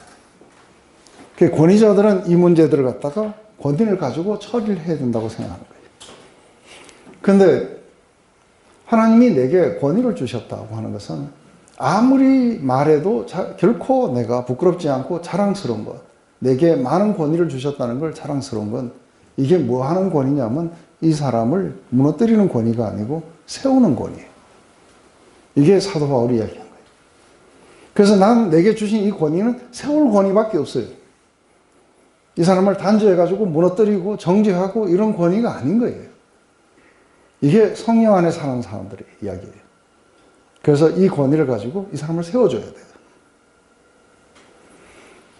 그래서 온유한 심정으로 그 사람들을 이렇게 바로잡아 주면서도 한 가지 뭐냐면 자기는 누구냐면 자기도 동일한 연약함에 빠질 수 있는 사람이라는 것을 자기도 동일한 속에서 그래서 우리가 같은 처지에서 우리가 형제로서 사랑으로 그 사람을 바로잡아 주려고 하는 이게 이제 그 성령 안에 살아가는 삶의 이야기인 거죠. 그런데 어떤 사람이 자기는 완전하지 못하면서 자기는 마치 돌을 던질 수 있는 사람이냐 이렇게 들고 있는 이 사람은 스스로도 속이고 하나님도 속이는 사람들이라는 거예요. 왜냐하면 아무것도 되지 못하고 그 돌로 자기를 쳐야 되는데 지금 다른 사람을 향해 겨누고 있을 뿐이라는 거죠. 그러면서 여기서 뭐라 하냐면 각 사람은 자기 일을 하십시오 하고 그래서 우리가 이게 이제 요 뒤에 요 말은 뭐냐면은 이제 네가 가진 의는 뭐냐면 믿음으로 난 의도 아니고 비교 우위예요. 비교 우위는 뭐냐면 내가 저 인간보다는 낫다고 생각하는 거예요. 그래서 각 사람은 자기 일을 살펴봐갖고 자기가 지금 죄가 없다고 이렇게 생각한다고 해가지고 남한테 그렇게 자랑거리가 되는 게 아니라는 거예요. 그래서 내가 니보단 나으니까 내가 너를 단죄할 수 있다든지 이런 걸 하고 있는 사람. 각 사람은 자기 일을 보십시오. 그러면 자기에게 자랑거리다 해도 남에게까지 자랑할 것이 아니라는 거예요. 그렇다면 어떻게 했냐 했을 때 우리나라의 이제 정치에서 상당히 많이 나오는 것 중에 하나는 뭐냐면 그 당의 대표가 되는 사람이나 아니면 중요한 인사가 범죄를 하면 당 이름을 바꿔버려요. 그 당 이름을 바꾼다는 건 뭐냐면 그 사람의 죄의 몫을 우리가 안 지겠다는 뜻이에요. 그 사람은 혼자 지라는 거죠. 우리는 나머지는 구분해서 우리는 그 죄로부터 자유하겠다는 거예요. 근데 그리스도의 법이라는 건 뭐냐면 그 사람의 죄를 우리가 나눠지겠다는 거예요. 그래서 여기에 보면은 서로 남의 짐을 져주십시오 하는 건 다른 사람의 죄의 짐이에요. 그렇게 하면 여러분이 그리스도의 법을 성취할 것입니다. 왜 우리는 이 사람의 죄 때문에 우리가 고통하고 이 사람의 죄를 기꺼이 같이 우리가 지려고 하느냐면 그리스도가 그렇게 우리에게 하셨다는 거예요. 어디서 배웠냐면 그리스도에서 배운 거예요. 그리스도는 우리를 단죄하신 게 아니라 사랑으로 우리를 세워주셨어요. 우리도 사랑으로 세워주고 그리고 우리 형제의 죄의 그 몫을 기꺼이 나눠 가지겠다고 하는 이게 그리스도의 법을 성취하는 자들이라. 이게 성령 안에 사는 사람이라.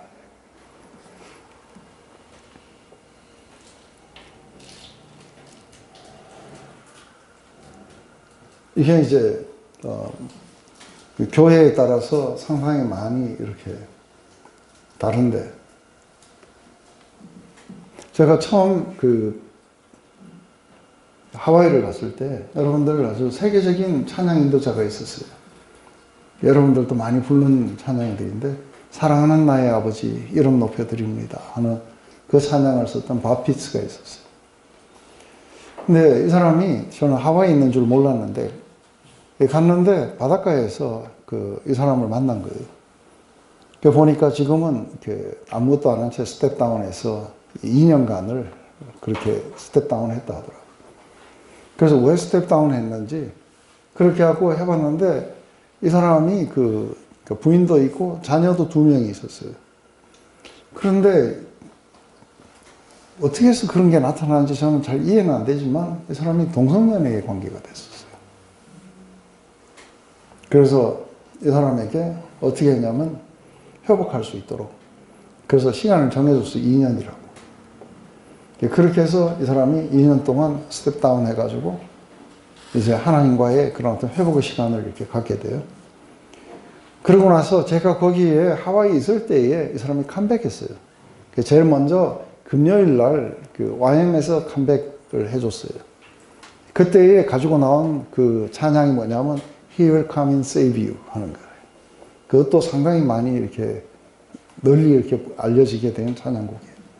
그가 오셔서 너를 구하실 것이다. 그때 한 사람도 정죄하지 않고 아주 대대적으로 환영해주는 모습들을 봤어요. 그러고 나서 일요일이 됐는데 갈보리 커뮤니티 처치라는 데를 다녔는데 그 교회의 찬양 인도자였던 거예요. 그래서 그 교회에서도 동일한 때에 그 사람을 받아주면서 그러면서 다시 이제 아주 굉장한 그 찬양의 그 어떤 열기 속에 이렇게 컴백하는 걸 봤어요.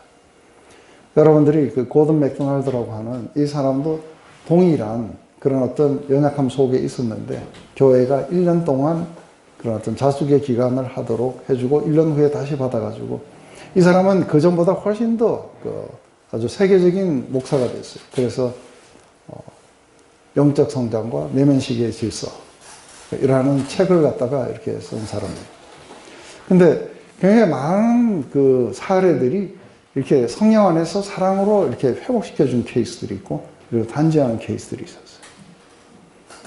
단죄하는 케이스라면 이제 많은 사람들이 상처를 입고 그리고 세상은 은혜를 보기를 원했는데 하나님의 은혜와 사랑과 회복의 이러한 것들은 사실상 사라져버리죠.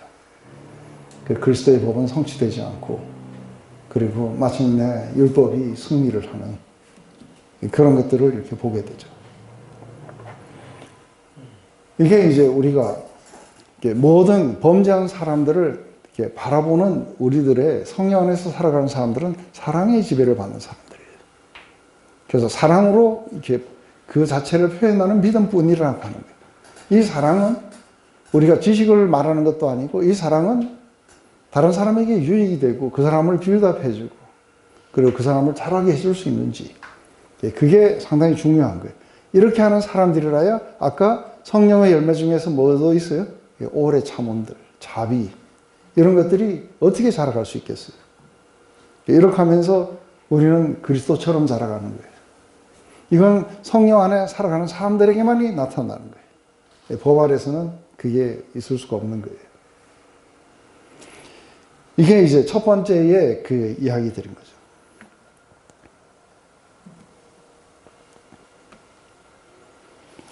다시 한번 이건 굉장히 우리에게 그래서 사실은 교회가 그러니까 우리 빌 클린턴 이야기 아시죠? 빌 클린턴이 르인스키하고의 스캔들이 있었어요, 그죠? 빌 클린턴이 이 모든 게 다 끝나고 난 뒤에 이렇게 퇴임하고 그러고 나서 뭐라고 이야기하냐면 자기는 정치 세계에 뛰어들 때에 수많은 공격이 있을 걸로 알았다는 거예요. 그리고 자기가 마땅히 그런 공격들을 내가 감수하면서 가야 된다고 생각했는데 근데 르인스키하고 이 사건이 있었을 때 자기를 제일 심하게 공격했는 게 교회였다고 그래요. 그래서 여러분들 그 잘 아는 여러분들이 그 도색 잡지를 만드는 사람이 있는데 누구? 허슬러라는 잡지예요. 그래서 그 사람 이름이 레리 플린트예요. 그래서 우리나라의 영화, 레리 플린트라는 영화가 나온 적이 있어요.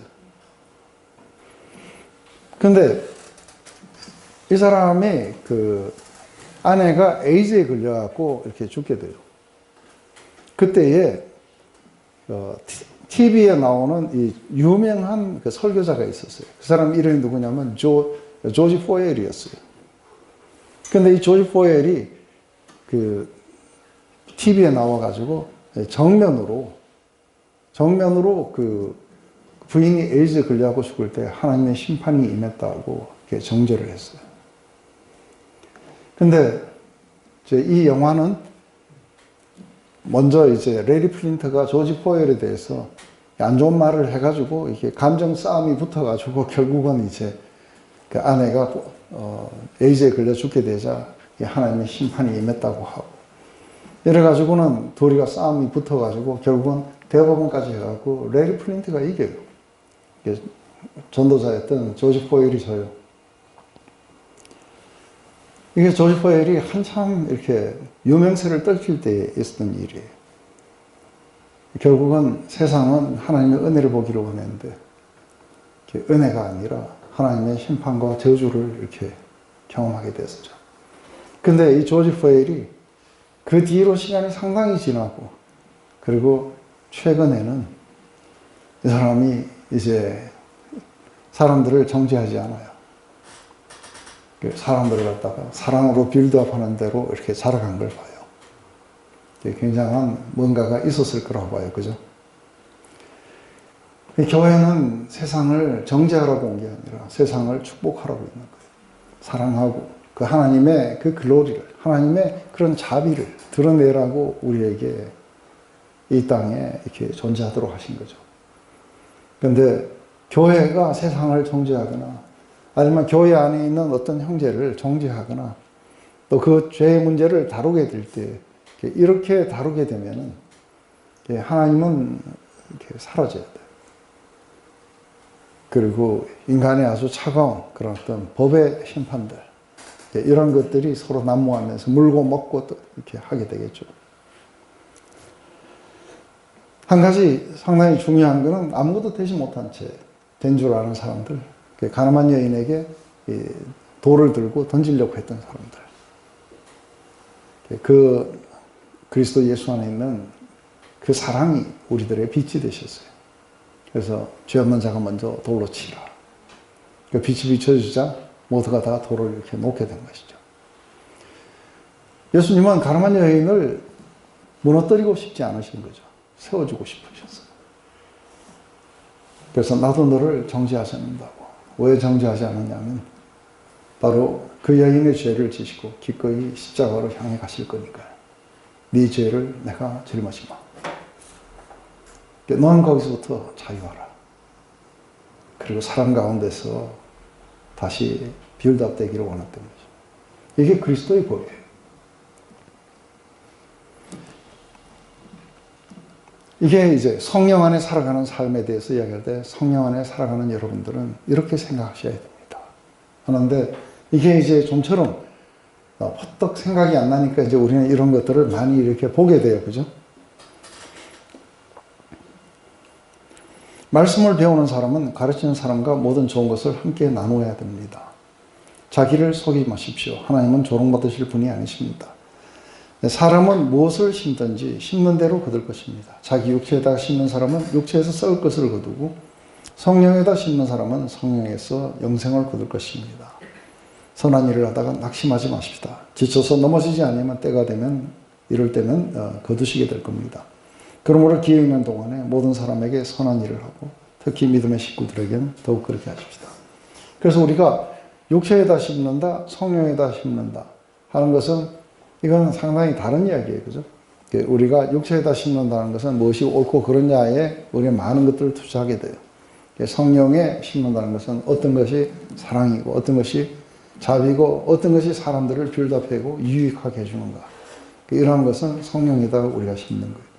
그것은 우리가 그렇게 하는 것은 바로 하나님이 우리를 그렇게 대하셨고 그리고 우리에게 그렇게 은혜로, 자비로 우리를 그렇게 대해 주신 것이죠. 그래서 우리는 이런 성령의 생각에 우리의 많은 것들을 드리게 되고, 이렇게 되면 생명과 평안으로 이렇게 인도하게 될 거고, 그리고 모두가 다 화합으로 가게 될 거라고요.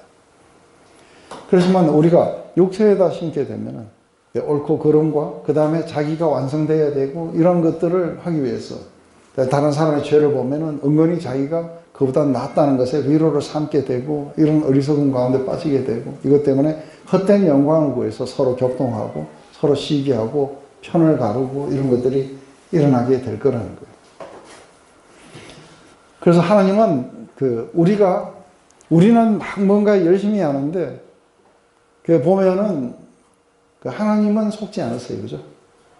왜냐하면 자녀를 사랑하는 사람이 있고 좋은 엄마가 되고 싶어 하는 사람이 있어요. 자녀를 진짜로 사랑하는 사람들은 자기가 좋은 엄마가 되기 위해서 하는 건 아니에요. 근데 우리가 보면 잘 몰라요. 좋은 엄마가 되고 싶어서 하는지 자녀를 사랑해서 하는지. 근데 좋은 엄마가 되고 싶어서 하는 사람들은 자녀를 속박할 거예요. 자기가 원하는 대로 끌어가려고 무진장 애를 쓰게 될 거고, 자녀를 사랑하는 사람들은 좋은 엄마가 되는 걸 포기하고 그 자녀가 어떻게 하면 빌드업되고 어떻게 하면 베스트가 될 수 있는지 그것만 생각하게 될 거예요. 그런데 우리는 속을지 몰라도 하나님은 속임을 받지 않으신다는 거예요. 왜냐하면 우리가 어디에다 심고 있는지는 하나님 보시면 아신다는 거예요. 그래서 우리는 우리 자신을 완성시키기 위해서 육체에다 심는 자가 아니고 하나님의 그 사랑이 우리 안에 반영되어 나타나는 그 성령에 우리가 심는 자가 되라, 이렇게 이야기하는 거죠.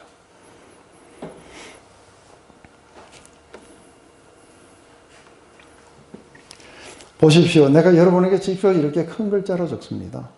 육체의 겉모양을 꾸미기를 좋아하는 사람은 여러분에게 할례를 받으라고 강요합니다. 그것은 그들이 그리스도의 십자가 때문에 박해를 면하고자 하는 것입니다. 할례를 받는 사람들 스스로도 율법을 지키지 않으면서 여러분에게 할례를 받게 하는 것은 여러분의 육체를 이용하여 자랑하는 것입니다. 그런데 내게는 우리 주 예수 그리스도의 십자가와 밖에는 자랑할 것이 아무것도 없습니다.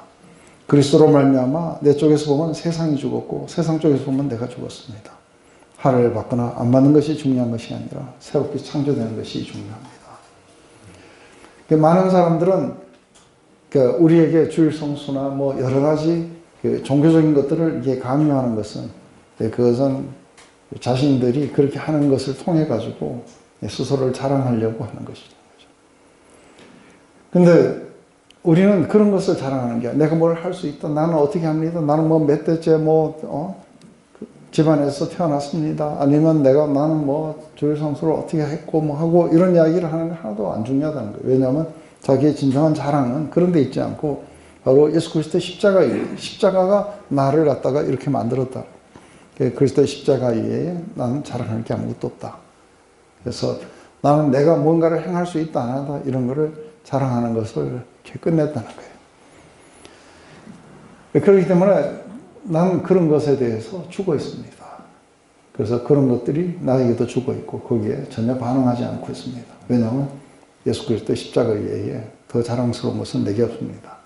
그래서 지금부터 상당히 중요한 것은 뭐냐면 이게 이제 이 말이 마지막 말이에요. 그죠? 상당히 중요한 게 뭐냐면 내가 법을 지켰다 안 지켰다가 상당히 중요한 게 아니라 내가 새로운 사람이 되었냐가 중요합니다. 그래서 할례를 받거나 안 받는 것이 중요한 것이 아니라 새롭게 창조되는 것이 중요합니다. 이것은 오직 믿음을 통해서 성령을 역사로 우리가 새롭게 창조되는 거예요. 그래서 새로운 피조물이 되고 새로운 피조물들은 다르게 생각하는 거예요. 이게 여러분들에게는 제일 중요한 것입니다 하고 이렇게 이야기하는 거죠. 그러면서 이 표준을 따라 사는 사람들에게와 하나님의 백성 이스라엘에게 평화와 자비가 있기를 빕니다. 이제부터 아무도 나를 괴롭히지 마십시오. 나는 내 몸에 예수의 상처 자국을 지니고 답니다. 형제 여러분, 우리 주 예수 그리스도의 은혜가 여러분의 심령에 있기를 빕니다. 아무도 나를 괴롭히지 말라고. 나는 예수님의 그 상처의 자국을 몸에 지니고 있다 했는데 이 갈라디아 교회에 갔을 때 무슨 일이 있었냐 하면은 이렇게 복음을 전하고 있을 때 유대인들이 나와서 사도 바울을 이렇게 돌로 쳐요. 이들에게 바로 그 예수 그리스도와 그분의 어떤 사랑, 은혜 이것을 전하기 위해서 거기 갔다가 유대인들에게 돌을 맞아갖고 죽은 줄 알고 이렇게 성 밖에 다 버려요. 그런데 저녁이 되자 일어나가지고 그 성에 들어가고 다시 형제들에게 그런 믿음 가운데 거하라고 하고 그리고는 루스드라 더베로 향해 떠나가요.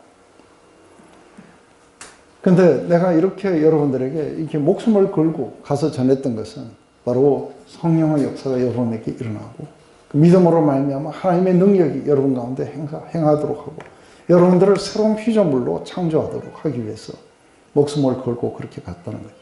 근데 여러분들은 거기서 떠나가지고 할례를 받는다든지 이렇게 한다면 나를 이렇게 괴롭힐 수가 없다는 거예요. 왜냐하면 내 안에 그리스도의 그 십자가의 상처가 내가 가지고 다닌다고 그래요. 돌로 두드려 맞아갖고 했으니까 그때는 또 성령이 발달하지 않아갖고 얼굴이 제가 생각할 때 안 그래도 좀 별로 이렇게 잘생기지 않았을 텐데 돌을 두드려 맞아갖고 그 상처들이 아마 그대로 있었을 거라고 봐요. 나는 그 상처를 지니고 있습니다. 이것이 이제 갈라디아 사람들에게 아주 명백하게 뭔가 리마인드 시켜주는 부분일 거라고 봐요. 오늘 우리는 뭐 간단하게 하나를 이렇게 봤지만 우리가 뉴스를 보고 이런 걸 보면서 우리는 얼마나 많은 분노 속에 쌓이게 되고 우리는 얼마나 많은 정죄를 우리는 하게 될까. 그 세상을 향해 우리는 어떻게 사랑의 시각, 자비의 시각 어느 것이 하나님의 기쁘신 뜻일까. 이런 것을 통해 가지고 우리가 보는 거는 이게 많은 연습들이 필요해요.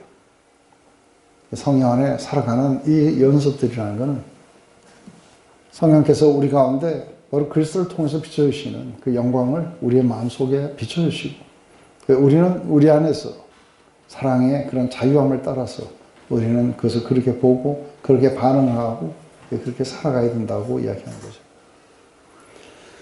근데 그렇지 않으면 거의 대부분 헛된 영광을 구하면서 서로를 갖다가 반목하고 서로에게 정죄하고 이러면서 분리하고 이런 것들이 일어나게 될 거라는 것이죠. 그래서 교회 안에서 어느 게 사랑인지를 따져보는 게 아니라 어느 게 옳은지 어느 게 그런지를 가지고 이제 피튀기에 싸우게 돼요. 그죠?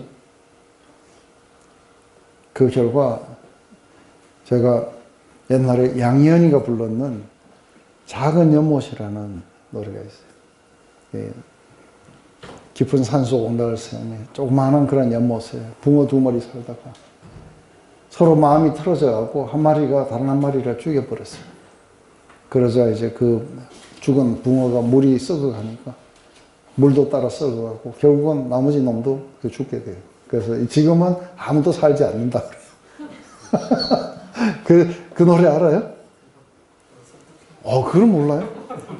깊은 산 오솔길 자그마한 연못에 그래서 좀 슬픈 경우 지금은 아무것도 살지 않지만 70년대 노래야. 70년대 노래라서 그때 안 태어나가지고 모르는 거야.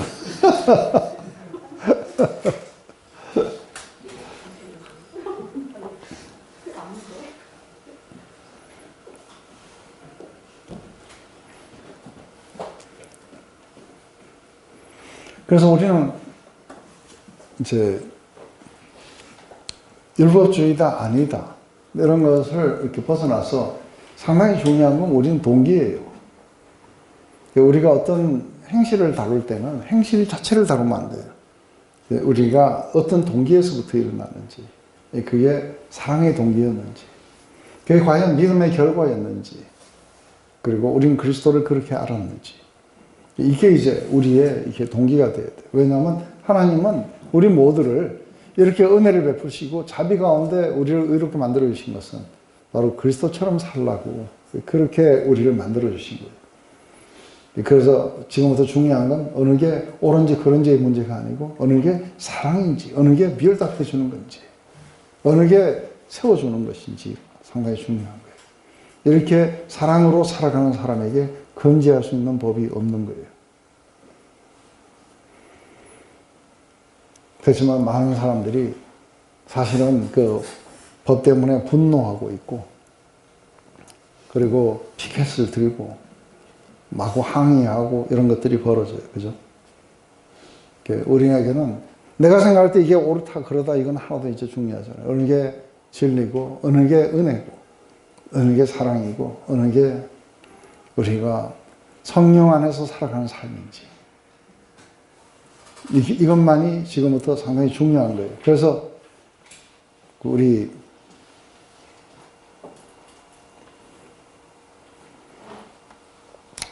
우리가 그 빌립보서 안에 이제 제가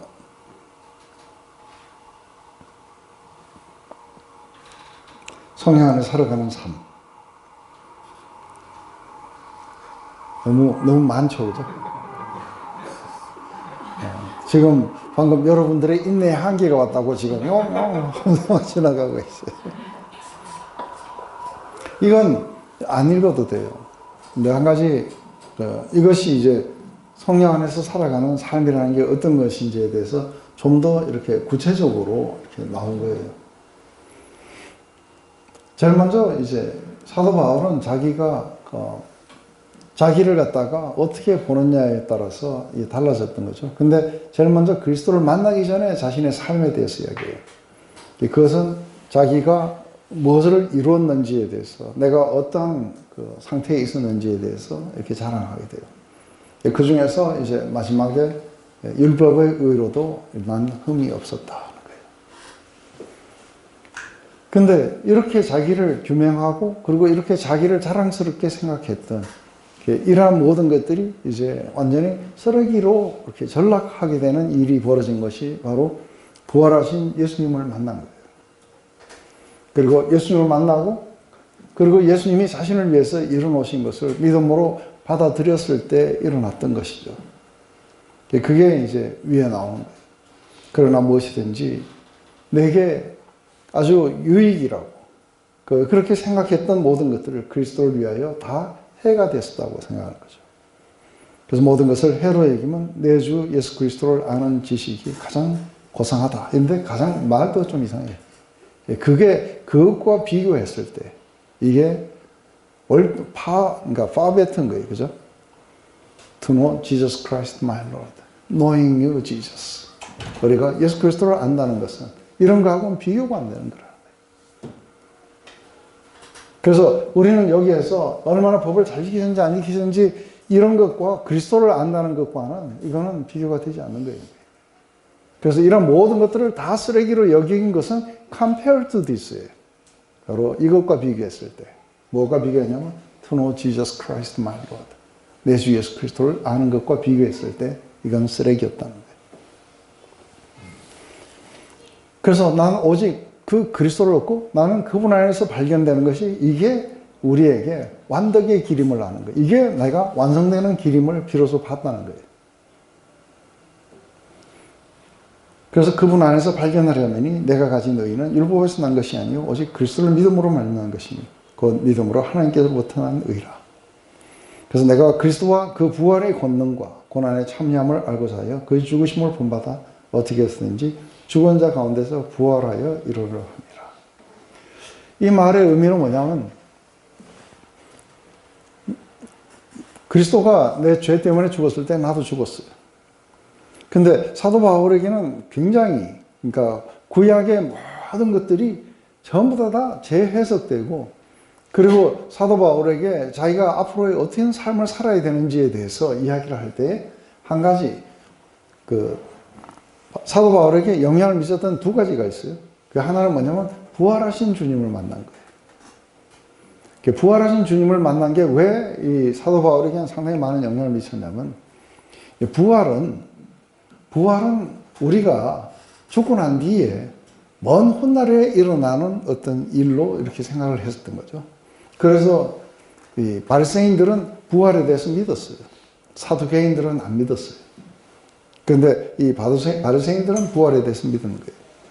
그래서 그 부활은 어디냐면 아주 먼 미래의 일이라고 생각했는데 자기는 이미 부활하신 예수님을 만난 거예요. 그래서 그것을 어떻게 받아들였냐면 부활은 먼 미래 이야기가 아니고 현재 지금 이미 시작됐다는 걸 알고 있는 거예요. 그런데 성령을 받은 거예요. 그래서 성령을 받은 것을 그냥 그 성령을 받았다 이렇게 해갖고 느낀 게 아니라 이 성령을 받은 것에 대해서 이게 도대체 자기에게 의미하는 바가 뭘까 했을 때 이 성령을 받은 것은 그 부활하고 난 뒤에 오는 그 삶을 지금 여기에서 내가 경험하고 있다는 거예요. 그래서 예수님의 부활과 성령을 받으면 미래의 삶을 지금 여기서 산다는 걸 갖다가 하는 거예요. 이게 부활의 능력이에요. 이 부활의 능력은 법도 지나가고 죄도 지나가고 오직 뭐만 남은 거예요? 하나님의 그 사랑 가운데 사는 것만이 남아있는 거예요. 여기에서는 이게 옳지 않느냐, 이게 그러지 않느냐 이런 것들은 이제 아무 효력이 없어요. 여기서는 중요한 것은 하나님의 그 글로리를 반영하느냐 안 하느냐의 문제밖에 없는 거예요. 그래서 우리는 어떻게든지 하나님의 삶에 이르려고 하는 거예요. 그게 우리가 부활하고 난 뒤에 살아가는 삶이에요. 그런데 거기에 이르기 위해서 자기는 그리스도의 죽음, 그리스도의 고난, 그리고 그리스도의 부활에 이르려고 자기는 그렇게 하고 있다는 거예요. 그런데 내가 이미 부활의 삶에 왔느냐? 부활의 능력 가운데 왔느냐 하면 그렇지 않다는 거예요. 내가 이미 얻었다 함도 아니고 온전히 이룬 것도 아니라는 거예요. 그래서 이미 자기에게는 성령을 받으면서 성령을 받아서 자기가 처음에 반응했던 이 삶은 법의 삶이 아니고 뭐였어요? 사랑의 삶이었어요. 근데 이건 하나님의 삶이었어요. 근데 그게 자기에게는 이미 시작됐지만 아직 이루지 못하고 있다.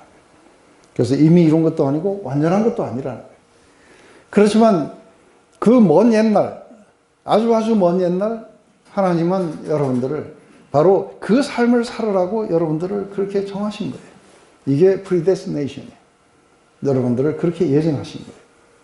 그리고 이 땅에 보내시고 그리고 여러분들을 갖다가 부르시고 의롭게 만들어 주시고 이제는 그 삶으로 데려가시는 거예요. 그런데 이 삶으로 이렇게 데려가시는 거기에 우리가 성령을 받고 우리의 마음이 부드럽게 바뀌고 그것을 믿음으로 받아들이고 그 삶을 향해 그렇게 가고 있는 거예요. 그런데 내가 이미 그 삶을 맛봤지만 완전하게 이룬 삶은 아니라는 거예요. 하지만 바로 이 삶을 살기 위해서 하나님이 계획하시고 그리스도께서 나를 붙잡으셨다는 거예요. 다메섹 도상에서 나를 붙잡으셨어. 나로 하여금 그 삶을 살아가도록 자기를 붙잡으신 거예요. 그래서 지금 여기에서 뭐냐면 오직 한 일, 오직 자기가 한 가지 한 일은 뭐냐 했을 때 자기가 뒤에 있는 건 다 잊어버리고 앞에 있는 것을 잡으려고 우리의 목표를 향해서 그 표대가 뭐냐면 목표가 바로 그리스도와 같아지는 거예요. 바로 그 그리스도처럼 살게 하려고 표대를 향하여 그리스도 안에서 하나님 위해서 부르심, 그 부르심의 상을 향해 난 달려가고 있다는 거예요. 그래서 이것은 법 아래 사는 삶이 아니라 뭐예요? 그리스도처럼 사는 삶이에요. 그래서 제일 먼저 알아야 되는 건 뭐냐면 그리스도가 누군지, 그리스도가 우리를 위해서 뭘 행하셨는지, 어떤 사랑이었는지, 어떤 은혜였는지, 그분이 어떤 영광으로 우리 가운데 오셨는지 이거를 알고 싶은 거예요. To know Jesus Christ라는 게 이거예요. 바로 이것을 안다는 것은 여기에서 뭐 내가 주일 상소를 했다 이런 이야기하고는 비교가 안 되는 삶이에요. 맞아요?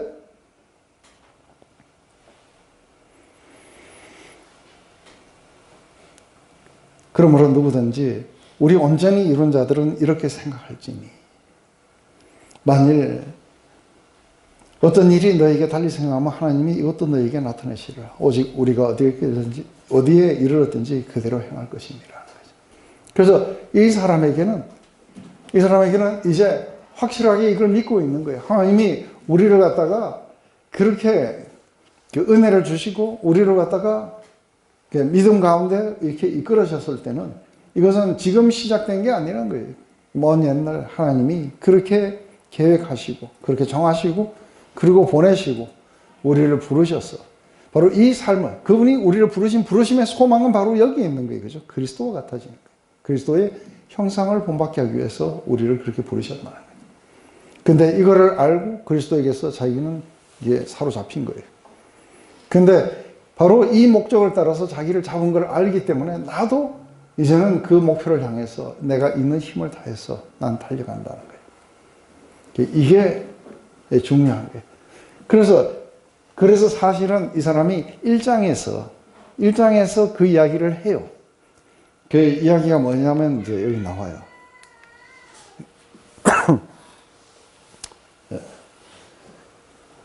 사도 바울이 감옥에서 이제 그런 일이 일어난 거죠.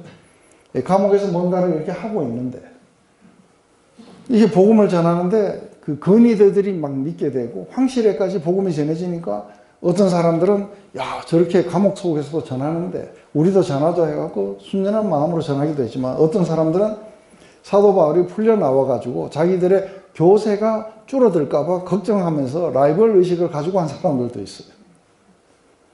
그래서 어떤 사람들은 바울에게 괴로움을 주려고, 어떤 사람은 뭐 하려고, 그래서 막 빨리 이때에 막 전파를 해가지고 막 해야 된다는 거예요. 그러면서 순전치 못하고 다툼을 하는 사람들도 있었다.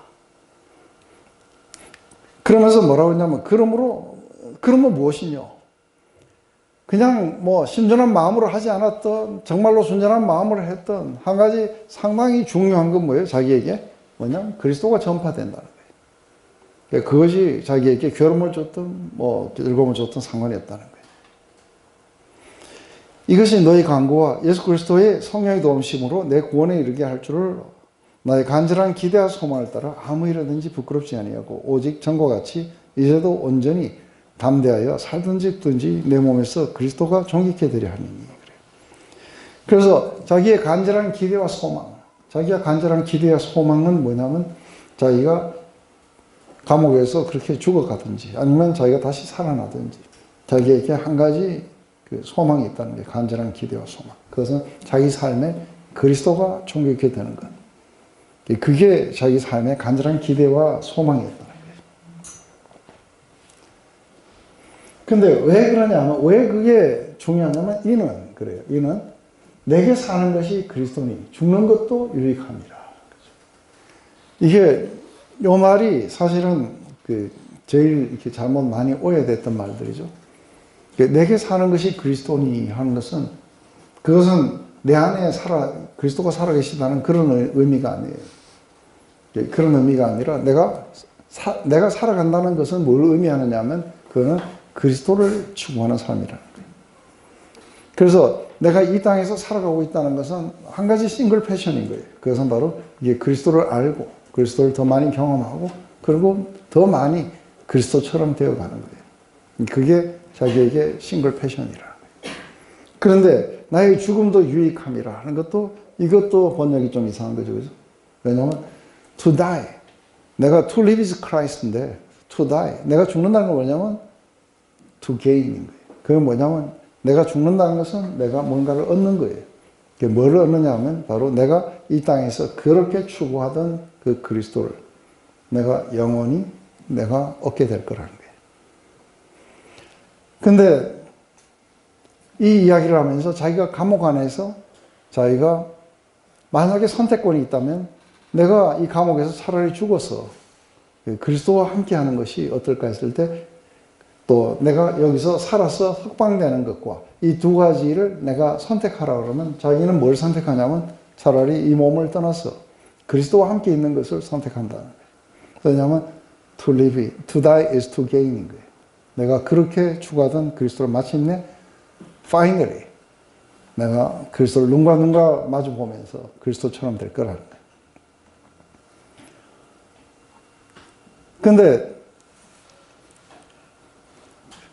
그런데 자기가 또 산다는 건 뭘 말하냐면, 내가 살아있다는 건 뭐 리조트에서 무슨 주스 마시면서 사는 삶도 아니고 맨날 다니면서 두드려 맞고 뭐 투옥되고 하니까 살아있다는 건 전부 이렇게 수고밖에 없는 거예요. 그죠?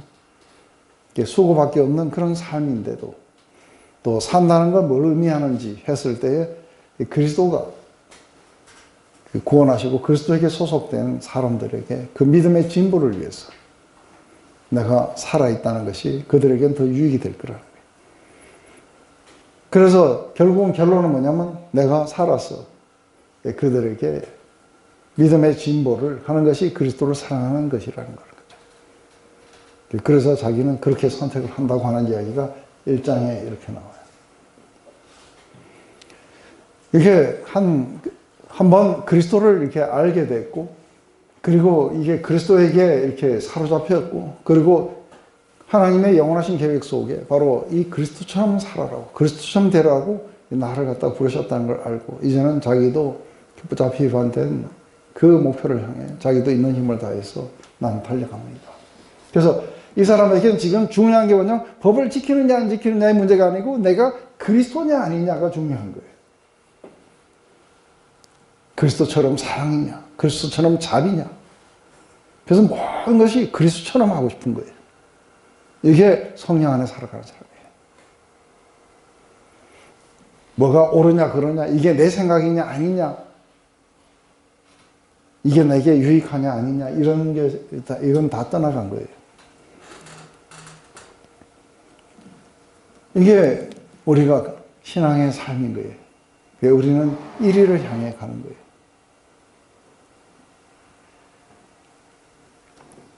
그리로 가는 사람들에게는 네가 왜 사랑하냐? 네가 왜 자비를 베푸냐? 그죠?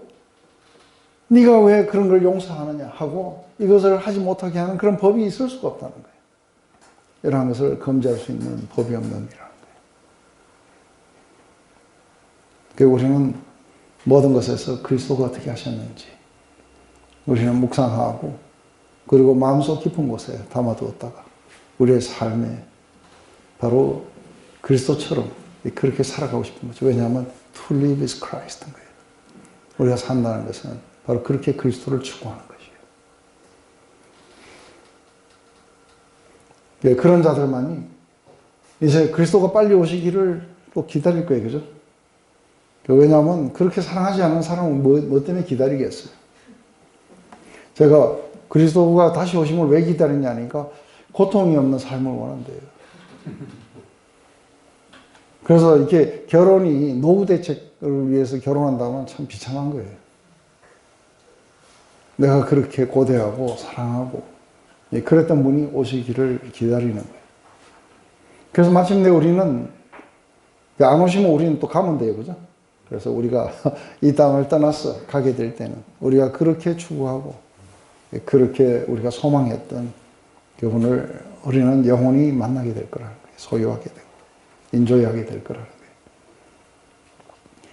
바로 이 마음 속에서 바로 지배하고 있는 것은 하나님의 그런 사랑과 은혜가 우리를 지배하고 있고, 우리의 마음 또한 그리스도를 향한 그런 어떤 감사와 은혜와 찬송이 지배하게 되는 거예요. 그러니까 이런 사람들은 이제는 모든 것들을 판단할 때 그렇게 하지 않을 거라는 거예요. 그래서 지금부터는 이게 사랑이냐 아니냐, 이게 그리스도와 같은 거냐 아니냐, 이게 중요하지, 이게 법에 뭐라고 했느냐, 이게 옳으냐 그러냐, 이런 것에 묶이지 않을 거예요. 바로 그런 자들에게 성령께서 오셔서 우리에게 계속해서 우리를 갖다가 강화시켜 주시고 임파워해 주시고 더 커다란 사랑으로, 더 커다란 자비로 우리를 갖다가 날마다 이끌어 가실 거라는 거예요. 이게 성령 안에 사는 삶이에요. 이 두 개는 확실히 다른 거예요. 근데 이것의 시작은 뭐였냐면 바로 그리스도 예수 안에 있는 그 구속으로 우리를 값없이 은혜로 의롭다 해주신 그 사랑을 우리가, 그 은혜를 우리가 알고 믿고 거기에 대해서 반응하는 삶이라는 게 이런 거라는 거예요. 이것은 법 아래 사는 사람하고 완전히 다른 거예요. 만약 여러분들이 다시 법 아래로 돌아가면은 여러분들은 성령 안에, 성령의 소방수가 이게 법이에요.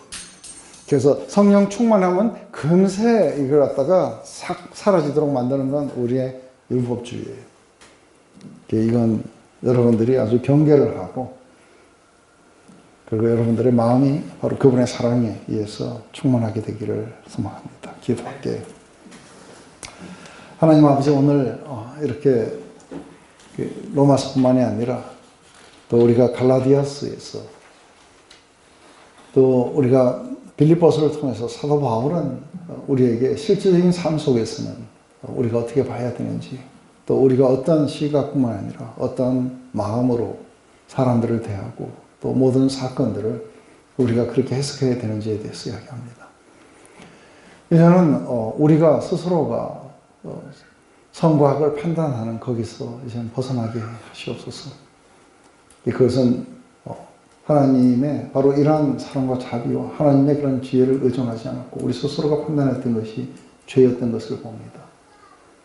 그게 죄인지도 모르고 여전히 우리가 그 죄 가운데서 판단하고 생각하고 또 다른 사람들을 정죄하기도 하고 그렇습니다.